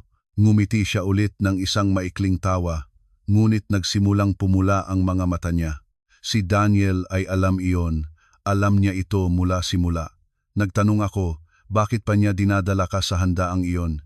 Nagtaas si Stephanie ng tingin, ang boses ay puno ng sama ng loob kahit na nandoon ang halos pagiyak, dahil kailangan niya ng dahilan para pilitin kang magdiborsyo ng mabilis. Ang isang anak, kahit totoo o hindi, sapat na para magaling ang ginang rosaryo sa kasiyahan. Basta maitapon ka palabas, ang natitira ay ayusin na niya. Narinig ko ito, at ang puso ko ay tumigas ng tumigas. Kahit na alam ko na nila ang kanilang kasamaan, hindi ko pa rin inasahang maaaring gamitin ni Daniel ang kahit isang bata bilang isang kasangkapan, anuman ang katotohanan. Biglang humigpit si Stephanie sa gilid ng mesa, ngunit nginiitian rin niya ako. Niloko rin ako niya. Tumingin ako sa kanya. Ano ang pangako niya? Sinabi niya kapag nilagdaan mo na ang diborsyo, bibigyan niya ako ng isang bahay, malaking halaga ng pera, pagkatapos ay magbubukas ng bagong kumpanya sa Singapore. Sinabi niya hindi ka magpapalala dahil mahal ka pa ng malaki niya. Bahagya akong ngumiti. Napakahina ng ngiti. Ngunit narinig ko pa rin ang kalamigan sa loob nito. Kaya ngayon mo lang nalaman na ikaw ay isang piraso lang ng palaro. Nagkagat ng malakas si Stephanie sa labi na halos maputi. Huwag mong isiping mas mataas ka kaysa sa akin, kahit ako ay alam kong dahil sa pera. Ikaw, 3 taon kang nagmahal sa ganitong lalaki. Ang mga salitang iyon ay direktang tumama sa pinakamasakit na lugar ngunit kakatwa. Wala akong galit. Marahil dahil alam ko na may kalahating katotohanan ang kanyang sinabi. Isang beses akong nagkamali, isang beses nagtiwala, isang beses na voluntaryong ibinigay ang lahat. Ngunit hindi tulad niya, kaya ko itong talikdan.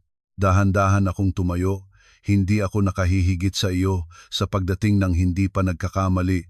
Tumingin ako ng diretso sa kanya, nakahihigit ako dahil mula ngayon ay hindi na ako magkakamali pa. Nagulat nang biglang si Stephanie. Ano ang gagawin mo? Gagawin ko kung ano ang nararapat para sa inyo at kay Daniel. Yumukod ako at nagdagdag ng isang panghuling salita. Kung gusto mo pang magtago ng kaunting daan para sa iyong sarili, makipagtulungan ka kapag kailangan ka ng batas para humarap. Huwag nang magpantong sa isang lalaking handa sa panganganak ng kahit siya man, kahit ang isang hindi siguradong anak bilang isang tulay. Lumiko akong umalis sa kape. Sa likod ko ay narinig ang tunog ng upuan at ang pagtawag ni Stephanie sa aking pangalan, ngunit hindi ako tumigil. Paglabas sa labas, ang hangin ng hapon ay humipa sa aking mukha, nagdadala ng amoy ng puno at tubig mula sa lawa malapit doon. Nanatili akong nakatayo ng ilang segundo, humihinga ng malalim. Isa pang kabanata ng Pandaraya ay nagsarado na. Nang gabing iyon, pagbabalik sa opisina, nakatanggap ako ng mensahe mula sa abogado ko. Si Daniel ay humihingi ng huling pagkikita. Sinasabing kung hindi ako papayag, ilalabas niya ang isang lumang bagay na may kaugnayan sa aking pamilya. Tiningnan ko ang screen. Ang mga mata ay lumiwanag. Sa oras na ito ay nais pa niyang gumamit ng pagbabanta upang makipag-usap. Binasa ko ng paulit-ulit ang mensahe ng abogado. Pagkatapos ay ibinaba ko ang telepono sa mesa. Sa labas, ang liwanag ng hapon ay tuluyan ng lumipas. Ang lungsod ay nagiilaw na ng piraso-piraso. Ngunit sa opisina ay isang malamig na liwanag lamang mula sa mga ilaw sa kisame ang bumabagsak sa mesa. Ilalabas ang isang lumang bagay na may kaugnayan sa aking pamilya. Iyon ang uri ng pagbabanta na pinakaangkop sa pamamaraan ni Daniel kapag napilitan na. Kapag hindi na siya makapagmamakaawa, gagamit siya ng takot. Kapag wala na siyang maitatago, susubukan niyang hilahin ang iba pababa para kasama niya. 3 taon ng pagiging asawa niya ay sapat para maintindihan ko. Ang ganitong tao ay hindi tunay na susuko dahil sa dignidad. Susuko lamang siya kapag takot na siyang mawalan ng isang bagay. Nagsalita si Kuya Kevin sa harap ng mesa ng mababa. Gusto mo bang sumugal? Oo. Medyo kumukunot ang noo niya. Natatakot ako na may ibang pakana pa siya. Ganyan din ang aking palagay. Sabi ko, kaya nga kailangan talagang magkita. Nais kong makita kung gaano pa ang mayroon siya para ipahalagang tingnan. Ang abogado ay nagmungkahi ng isang lugar na ligtas na may saksi ngunit sapat na tahimik. Sa huli ay nagpasya akong makipagkita kay Daniel sa lumang opisina niya sa opisina ng gusali sa BGC, kung saan ang kumpanya niya ay nagupa ng isang buong palapag ngunit halos blanko na ngayon dahil inalis ang mga partner niya. Ang mga tauhan ay umalis na, ang sistema ng pananalapi ay sinuri na. Nais ko siyang makita sa gitna ng kanyang sariling giba. Marahil ganoon lamang ito maaaring maging malinaw. Pagdating ko roon, ang buong palapag ay katahimikang nakakagulat. Ang ilaw ng koridor ay ilan lamang ang nagniningning, walang taong nasa reception at isang bangurang orchid pa ang di nakuhang ayusin sa mesa. Ang pinto ng opisina ng direktor ay bukas ng kaunti, pumasok ako. Amoy ng lumang usok ng sigarilyo at amoy ng matagal nang hindi nagpapatingin ng aircon ang magkakasabay na bumuo ng nakakasimot na himpapawid. Si Daniel ay nakaharap sa likod ng salaming pader. Narinig niya akong pumunta, dahan-dahan siyang lumingon. Sa loob lamang ng ilang maikling araw, siya ay nagbago kaysa sa lalaking lumabas sa handaan. Malalim ang mga mata, kulay abo na balbas, kulubot ang balikat ng kamiseta. Ang taong tumingin sa labas ay maaaring maawa, ngunit alam ko nang mabuti, ang hitsura na iyon ay hindi dahil naaalala niya ako, kundi dahil tinatangkilik siyang mabilis na maalis sa upuan na umakyat siya sa pamamagitan ko. Matagal niyang tiningnan ako, pagkatapos ay ngumiti ng mapait. Sa huli ay pumunta ka na rin. Hindi ako umupo sa upuan na hinila niya. 10 minuto kailangan mo. Niyuyuko ang ulo niya at ngumiting tuyo at tuyot. Lagi kang ganyan ka ng maayos. Matatag na malamig. Hindi nagbibigay ng pagkakataon sa sinuman. Nabigyan kita ng higit pang pagkakataon kaysa sa iyong nararapat. Nanahimik siya ng ilang segundo, pagkatapos ay hinila ang upuan upang umupo. Nagsenyas siya sa akin, umupo ka, mag-usap tayo tulad ng dalawang dati ay nag-asawa. Tumingin ako sa maluwag at walang taong silid. Nagayos ka ng aksidente para mapalapit sa akin. Ginamit mo ang peking utang ng loob upang ihiga ako sa isang kasal na puno ng kalkulasyon. Nagtaksil, itago ang ari-arian. Kasama ng nanay mo, pinilit mo akong magdiborsiyo sa gitna ng isang hapagkainan.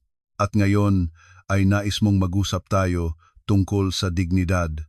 Nangipit ang bagang niya, ang ugat ay lumitaw sa gilid ng noo. Kung ganoon magsalita tayo ng direkta. Mula sa drawer ay naglabas siya ng manipis na tumpok ng mga dokumento at initilapon sa mesa. Iniisip mo bang malinis ang pamilya mo? Hindi ko hinarang ang mga papel. Sabihin mo. 2 kamay niya ang nakapatong sa mesa. Ang boses ay bumababa. 3 taon na ang nakakaraan. Bago namatay ang iyong tatay, ang anak na kumpanya sa Bulacan ay may isang lupain na pinagtatangkihan at may mga bayad na hindi malinis. Kung ilabas ko ang mga papel na ito, maraming magsusulat ang media. Kahit hindi ka maaari na masalaula, ay sapat itong mangrumihan sa reputasyon ng inyong pamilya. Tiningnan ko siya ng matagal, pagkatapos ay mahinahon kong tinanong, iyon ang tinatawag mong lumang bagay na may kaugnayan sa aking pamilya. Huwag mong maliitin iyan. Nangipit siya. Nawala na ang lahat sa akin. Kung patuloy kang mangaliwa, wala akong pakialam na kalabitin din ang lahat ng nasa pamilya mo. Sa linyang iyon ay basahin ko ang loob niya. Ang pagbabanta mula sa isang taong palaging may dahilan para sa kanyang mga ginagawang masama. Lumakad ako patungo sa mesa, yumukod at binago ang ilang pahina. Isang mabilis na titig lamang at alam ko na kung anong gamit niya. Iyon ay mga kopya ng ilang lumang panloob na record na may kaugnayan sa isang matagal na pinagtalunan na transaksyon sa lupain. Ang isyong ito ay sarili ng aming pamilya na sinuri pagkatapos ay kinumpleto ng legal na mga dokumento. Kahit ang aking ama ng buhay pa ay aktibong nagsumite ng paliwanag upang maiwasan ang matagal na pag-aaway. Ibig sabihin, ito ay isang bagay na matagal nang naayos na. Ang hawak ni Daniel ng silong kopya ay malinaw para lamang sa kanyang sariling pananggalang. Isinara ko ang tumpok ng mga papel at tiningnan siya. Sa palagay mo ba ay natatakot ako? Natigal siya. Hindi ko kailangan ang iyong takot. Kailangan ko lamang natigilan mo. Titigil ako para makatakas ka. Kahit paano kaming dalawa ay nagkaroon ng magandang panahon noon. Nagsalita siya ng mabilis, parang nakahawak sa huling dayami. Carla, alam ko ang aking pagkakamali, ngunit dapat mo ring hayaan akong mabuhay. Kung mapangailangan ako, ano ang gagawin ng nanay ko? Ano ang gagawin ng pamilya ko? Narinig ko iyon. At sa katunayan, hanggang sa sandaling ito, ang pinag-aalalahan niya pa rin ay kung mabubuhay pa siya, kung ano ang gagawin ng nanay niya, ng pamilya niya. Ni isang salita ay hindi nagtanong kung paano ko kinaya ang mga nakaraang taon, kung gaano ako nasaktan, kung paano niya ginawang katatawanan ng buong pamilya ako. Ang uri ng taong ito mula simula hanggang katapusan ay totoo lamang sa kanyang sarili. Hinila ko ang upuan at umupo sa katapat niya. Sa unang pagkakataon, sa buong pagkikita, ay pumayag akong umupo, ngunit hindi ito para sumuko. Alam mo ba kung ano ang pinakakatakot-takot sa iyo? Nanahimik si Daniel. Hindi iyon ang katakawan mo, ni ang iyong pagtataksil. Tiningnan ko ng diretso sa kanyang mga mata, kundi ang palagi mong paniniwala na mayroon kang dahilan para gumawa ng masama. Naging tiyak ang kanyang mukha. Nagpatuloy ako. Sinabi mo na nakaramdam ka ng pagkaaba sa tabi ko. Sinabi mo na natakot kang mawalan ng lahat, kaya kailangan mong maghanda ng daan pabalik. Sinabi mo na kailangan mo ng pagkakataon upang makapag-umpisa, kaya inayos mo ang aksidente, palagi kang may dahilan. Ngunit ang totoo, ang dahilan mo ay iisa, nais mo ang lahat nang hindi nais na magbayad. Tinampal niya ng malakas ang mesa. At ikaw, mas mabuti ka ba sa akin? 3 taon kang nagtago ng iyong pagkakakilanlan upang harapan mo akong katulad ng isang palaro. Sa tingin mo ba ay iyon ay kadakilaan? Bahagya akong tumango. Totoo, iyon ang aking pagkakamali. Nagulat siya. Malamang ay hindi niya inasahang ganoon kabilis akong magtanggi. Nagpatuloy akong nagsasalita ng mahinahon. Nagkamali ako dahil sinubukan ko ang isang taong walang puso. Nagkamali ako dahil nagkamali akong iniisip ko na kung itago ko ang aking kaningningan ay makikita ko ang tunay na pagmamahal. Ngunit ang aking pagkakamali ay kahangalan, ang pagkakamali mo ay sinadya. Ang espasyo sa pagitan namin ay lumubog sa katahimikan, pati na ang mga nag-aawit sa entablado sa labas. Ang tunog ng piano ay mabagal at malungkot na parang bumabagsak sa puwang sa pagitan ng mesa. Tiningnan ko ang lalaki sa harap ko at naramdaman ang ganap na pagkakaiba. 3 taon na ang nakakaraan. Ito mismo ang pagka-insensitibo na hinaluan ng katapatan na nagpalambot sa akin. Ngayon ay nakikita ko lamang ito bilang makasariling kahinaan. Tumayo ako.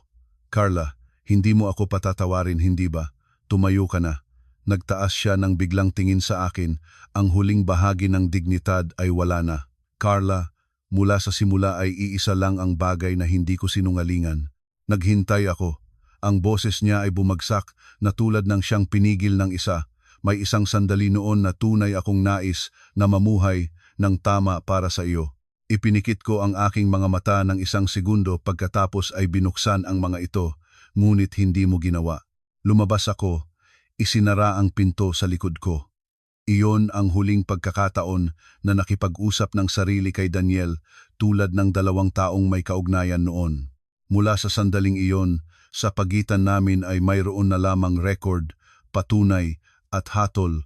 Pagbaba sa sasakyan, lumingon si Kuya Kevin sa akin sa salamin. Ano ang sinabi niya? Suminaad ako sa aking ulo sa sandalan ng upuan. Tinitingnan ang mga linya ng ilaw na papalayo sa likod. Tapos na siya. Nagring ang aking telepono ng eksakto sa sandaling iyon. Mensahe mula sa abogado. Ang investigasyon ay may opisyal na iskediul ng pagtatrabaho kasama si Daniel Cruz at ang mga taong may kaugnayan.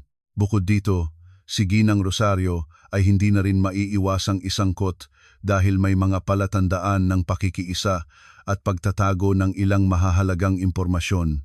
Ilok ko ang screen at sa unang pagkakataon pagkatapos ng maraming araw, ang aking dibdib ay parang nakapaghinga ng isang tunay na malalim na hininga. Ang kadiliman sa labas ng bintana ay lumalalim, ngunit sa loob ng aking puso ay isang matagal ng makulimlim na espasyo ay nagsisimula ng magkaroon ng katapusan. Ang mga susunod na araw ay lumipas sa isang kakaibang ritmo, sabay-sabay at malamig. Ang mga dokumento ay naisumiti na. Ang mga taong may kaugnayan ay isa-isang inimbitahan para sa pakikipag-usap at ako naman ay halos namumuhay sa gitna ng mga pulong kasama ang abogado, legal department at audit. Ngunit kabaligtaran ng mga unang araw na puno ng kaguluhan, ang aking puso ngayon ay mas mabigat na. Marahil ay dahil kapag ang katotohanan ay nailabas na lahat sa liwanag, ang tao ay wala ng lakas para palaguin pa ang anumang ilusyon. Hindi na ako naghihintay na lumingon si Daniel at hindi na rin ako gustong marinig ang anumang paliwanag. Ang tanging bagay na hinihintay ko ay isang katapusang sapat na malinaw para tapusin ang maling panahon na iyon. 3 araw pagkatapos ng huling pakikipag-usap ko kay Daniel, pumasok si Kuya Kevin sa opisina na may seryosong mukha na hindi karaniwan. Sa kamay niya ay isang papel na may sulat na mabilis. Ate Carla, abiso mula sa investigasyon. Natapos na nila ang unang bahagi ng pakikipag-usap kay Daniel, Ginang Rosario at Stephanie. Ibinaba ko ang ballpen. Mga resulta, nagpaligoy-ligoy si Daniel, ngunit sa harap ng mga mensahe na nakuha at unang salaysay ni Ricardo Bautista, hindi niya maitanggi ang pakikipag-ugnayan bago ang aksidente. Bahagya akong tumango. Hindi na ito nagugulat sa akin. Si Ginang Rosario naman ay nagkuwentong walang alam sa simula, ngunit may ilang lumang recording at salaysay mula sa labas na nagpapakita na alam niya na gusto ni Daniel na paunlarin ang relasyon ninyo mula pa noong ikaw ay nasa ospital. Sinabi pa niya ng maraming beses na pinilit niya si Daniel na hawakan ka dahil ikaw ay isang malaking pagkakataon. Nakinig ako sa bawat salita at ang mga kamay ay humigpit sa sandalan ng upuan. Kaya mula sa simula, sa mga mata ng aking biyenan ko, hindi ako kailanman naging manugang, hindi man lang isang taong karilag na trato. Ako ay isang mapagkakakitaang bagay na kailangang pigilan ng kanyang anak. Si Stephanie naman ay nagsimula ng gumuho. Higit siyang nagsalita kaysa sa inaasahan, lalo na tungkol sa pera, sa plano ng pagtatakas ng ari-arian, at sa pakikiisa sa palabas ng pagbubuntis para pilitin kang lagdaan ang diborsyo. Ang tungkol sa anak, mayroon ng kumpirmasyong resulta na halos tiyak na. Si Stephanie ay tunay na buntis, ngunit ang oras ay hindi tumutugma sa sinabi niya. Mas mahalaga, ang bata ay hindi pa nakumpirmahan na anak ni Daniel. Gayunpaman, pareho silang sadyang ginamit ang kuwentong iyon para maglagay ng presyon sa iyo. Narinig ko ito at pakiramdam ko ay tumigas ang loob ko ng lalo, wala nang salpukan ng galit, isang dahan-dahang pagkasuklam lamang ang dumausdos sa bawat patong ng lumang alaala. Ginagamit nila ang lahat ng maaaring gamitin. Peking utang ng loob, peking kasal, hindi malinaw na bata, luha, moralidad, opinyon ng publiko. Basta may pakinabang, lahat ay handang ilabas bilang pansalat.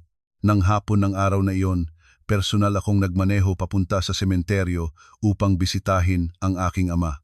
Ang libingan ng ama ko ay nasa isang mababang gulod, nakatanaw sa mga hanay ng mga puno na tahimik sa liwanag ng hapon.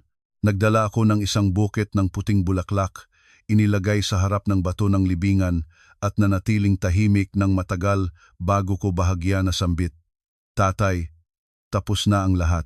Tiningnan ko ang litrato ng aking ama sa bato ng libingan. Ang puso ko ay mas mapayapa kaysa sa anumang pagkakataon bago pa noon. Nagkamali ako noon. Nagtiwala ako sa maling tao. Pinahintulutan ko ang aking sarili na mamuhay sa isang kasal na hindi karapat-dapat, ngunit nakawala na rin ako sa sarili kong mga paa. Humipo ang hangin sa aking balikat, tahimik at mahinahon.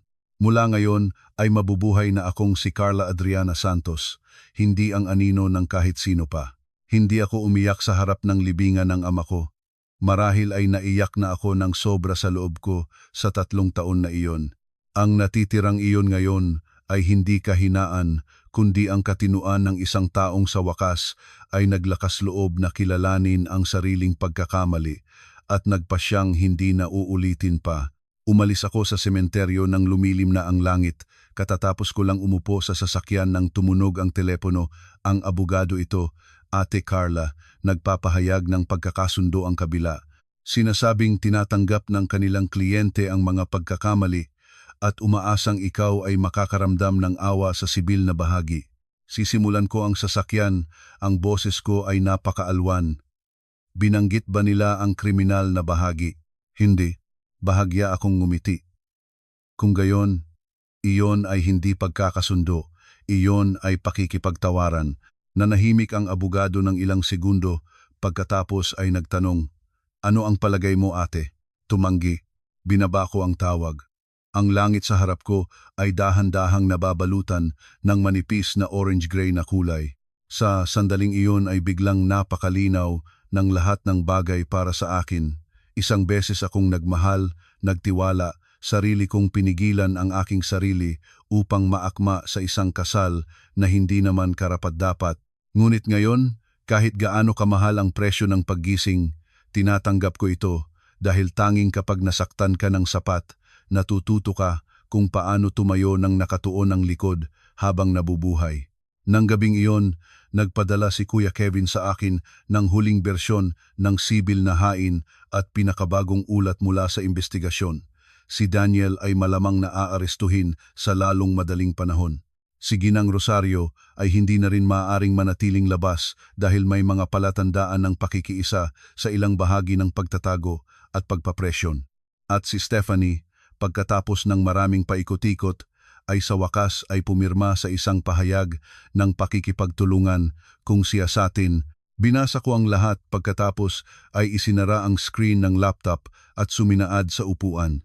Sa maluwag na opisina, ang tunog ng aircon ay pantay at patuloy at sa labas ng bintana, ang lungsod ay nagniningning pa rin na parang hindi kailanman nakakaalala ng pagdudurusang dumaan sa sinuman. Ipinikit ko ang aking mga mata ng sandali, hindi para magpahinga, kundi para maramdaman kung masakit pa rin ako. Ang sagot ay oo, ngunit ang sakit na iyon ngayon ay hindi na humihila sa akin pababa. Nagpapaalala lamang ito sa akin na nakaligtas ako. Bago umalis sa opisina, personal akong nagalaga ng isang tasa ng mainit na tsaa. Ang singaw ay pumailang lang ng manipis at magaan. Hawak ko ang tasa at nakatayo sa tabi ng bintana. Tinitingnan ang daloy ng sasakyan sa ilalim ng gusali. May mga taong lumalabas sa isang kasal na may blangkong mga kamay. May mga taong lumalabas na may puno ng peklat na puso. Ako naman ay lumabas na may pareho. Ngunit dahil din sa iyon ay naunawaan ko na ang natitirang hawak ko ay hindi lamang pera, karangalan o kumpanya. Ang pinakamalaking natitirang bagay ay ako mismo, ang bersyon na hindi nabulag. Alam ko na ang katapusan ay malapit na, at sa pagkakataong ito ay ang katapusan na personal kong pinili. 3 buwan pagkatapos, nakatayo ako sa harap ng malaking bintana sa pinakamataas na palapag ng grupo ng mga kumpanya, tinitingnan ang lungsod na nagkakalat sa ilalim ng liwanag ng umaga. Ang mga gusali, ang daloy ng sasakyan, ang mga tulay na nakahanay sa ilog ay kinikislap ng pilak na liwanag. Lahat ay gumagalaw ng normal na parang walang pagdudurusang dumaan sa aking buhay.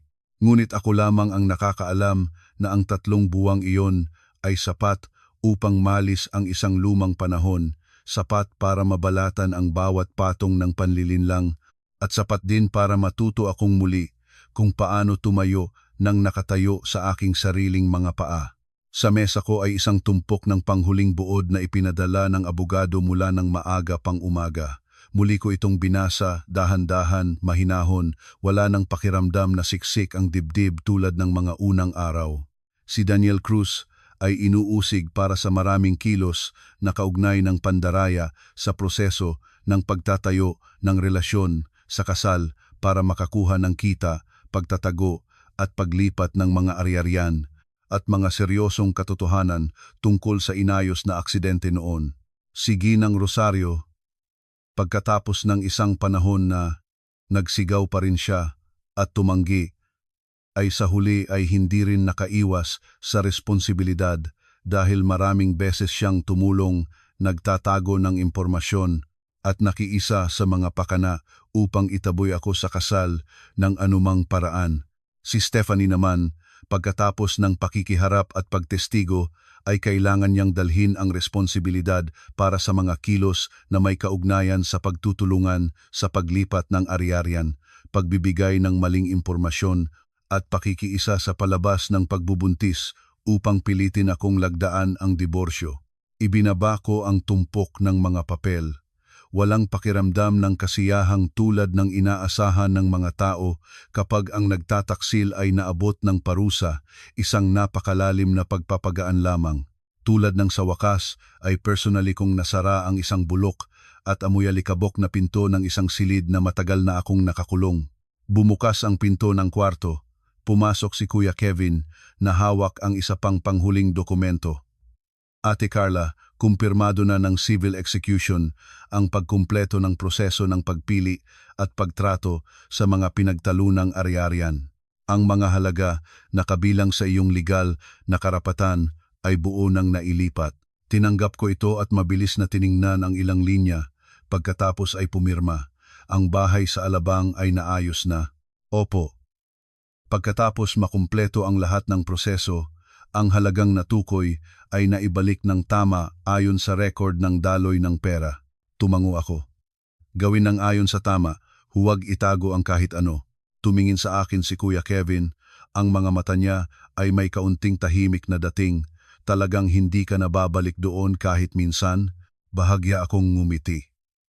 Ang mga lugar na puno ng panlilinlang ay kahit ayusin mo pa ay hindi na magiging tahanan. Hindi na siya nagdagdag pa. Bahagya na lamang tumango at lumabas. Ang kwarto ay naging tahimik muli. Lumapit ako sa bintana, inilagay ang dalawang kamay sa kahoy na barandilya. Sa sandaling iyon, naalala ko ang gabing handaan ng biyenan ko nang pilitin akong pumirma sa diborsyo sa gitna ng mga nakatingin ng buong pamilya ng asawa. Noon ay naisip nilang nawala na ang lahat ko. Pati na rin ang aking sarili noon ay inakala kong katatapos ko pa lamang matulak sa labas ng isang tahanan.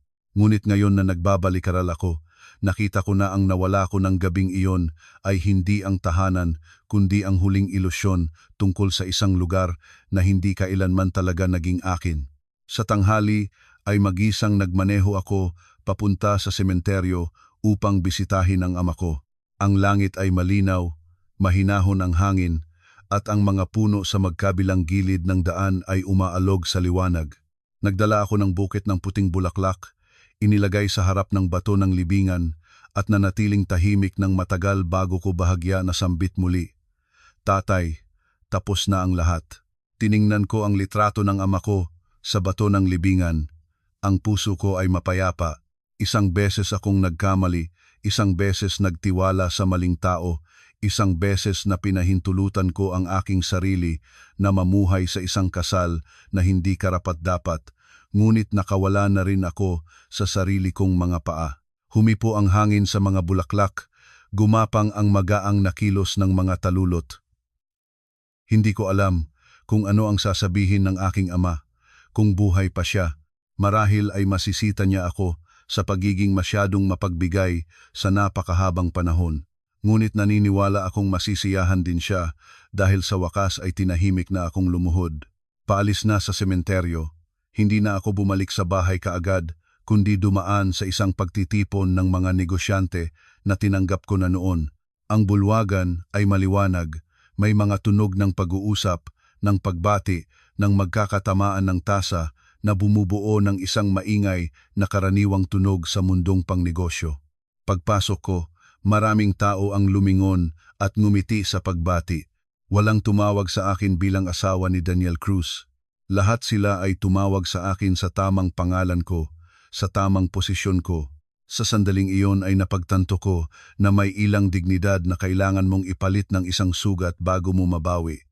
Ngunit kapag nabawi mo na ito, walang sinuman ang makakakuha nito muli. Nang gabing iyon, pagbabalik sa bahay sa Forbes Park, naghandang agad si Ate Nena ng isang mainit na tsaa. Tahimik ang bahay, malinis, at sa labas ay halos hindi marinig ang amoy ng sampaguita. Umupo ako sa sofa, tinitingnan ang mapayapang espasyo sa paligid ko at biglang naunawaan. Ang tunay na kapayapaan ay hindi nanggagaling sa pagkakaroon ng isang lalaki sa tabi at hindi rin ito nanggagaling sa isang papel ng kasal. Nanggagaling ito sa hindi na pangangailangan na mamuhay sa gitna ng hinala, pagtitiis at sakit. Binuksan ko ang maliit na kahon ng kahoy sa mesa. Sa loob ay ang lumang singsing na pangkasal na hindi pa dinala ni Ate Nena para itapon dahil inakala niya ay maaaring magbago pa ang aking isipan. Kinuha ko ito at matagal na tiningnan. 3 taon na ang nakaraan. Inakala ko na ang singsing na iyon ay simula ng isang tahanan. Ngayon ay naunawaan ko na ito ay patunay lamang ng maling pagtitiwala. Isinara ko ang kahon, inilayo ito, nang walang galit na itapon, at nang walang pagtago rin bilang alaala. Ang ilang bagay ay kapag hindi ka na naglagay ng kahulugan sa mga ito, natural na wala ng silbi. Umupo ako sa mesa ng trabaho sa loob ng bahay, binuksan ang isang bagong kwaderno. Sa unang pahina, isinulat ko, "Mula ngayon, mabuhay para sa sarili." Pagkatapos isulat ang mga katagang iyon, natigil ako ng matagal gamit ang ballpen at bigla kong naramdaman ang pamumuo ng luha sa aking mga mata. Hindi na ito sakit. Sa wakas, pagkatapos ng lahat ng mga bagyo, kaya ko nang sabihin ang mga salitang iyon nang walang pakiramdam ng kasalanan. Ang aking kwento ay nagtatapos dito. Hindi na ako ang babaeng pinilit na pumirma sa diborsyo sa harap ng hapagkainan, hindi na ang asawang nagngangalit at nagtitiis para mapanatili ang isang peking pamilya, at hindi na rin ang taong nagpapasalamat sa isang palabas na inayos ng puno ng pagkalkula. Nawala ko ang isang kasal, nawala ang ilang taon ng aking kabataan, nawala ang aking kawalanmuwang at ang masyadong madaling pagtitiwala. Ngunit kapalit nito, nabawi ko ang aking sarili, nabawi ang aking karangalan, ang aking katinuan, at ang karapatang mamuhay nang hindi yumuyuko. Ang kwentong ito ay isinulat batay sa inspirasyon mula sa buhay na may mga kathang-isip na detalye. Ang mga tauhan at pangyayari ay bunga ng imahinasyon ng mayakda. Ang mga aral na makukuha mula sa kwentong ito ay ang mga sumusunod. Huwag basta-basta magsakripisyo para sa isang taong hindi karapat-dapat. Sa kasal, hindi sapat ang pagmamahal lamang, kailangan din ang paggalang at katapatan. Ang kabaitan na inilagay sa maling tao ay maaaring maging kutsilyo na babalik sa ating sarili. Ang babae ay dapat palaging mapanatili ang kanyang sariling kakayahan, kalayaan sa pananalapi, katinuan at dignidad. Kapag nalinlang ka, ang pinakamahalagang bagay ay hindi ang paghihiganti sa pamamagitan ng damdamin, kundi ang pananatiling mahinahon upang maprotektahan ang iyong mga karapatan gamit ang katinuan. At sa huli, ang pagalis sa isang nakakalason na relasyon ay hindi pagkatalo kundi pagliligtas ng iyong sariling buhay. Salamat sa inyong pakikinig sa kwentong ito. Ang inyong oras at atensyon ay isang napakalaking inspirasyon para sa amin na magpatuloy pa ng higit pang makabuluhang mga kwento. Nawa ay lagi kayong nasa mabuting kalusugan, kapayapaan at palaging makatagpo ng magagandang bagay sa buhay.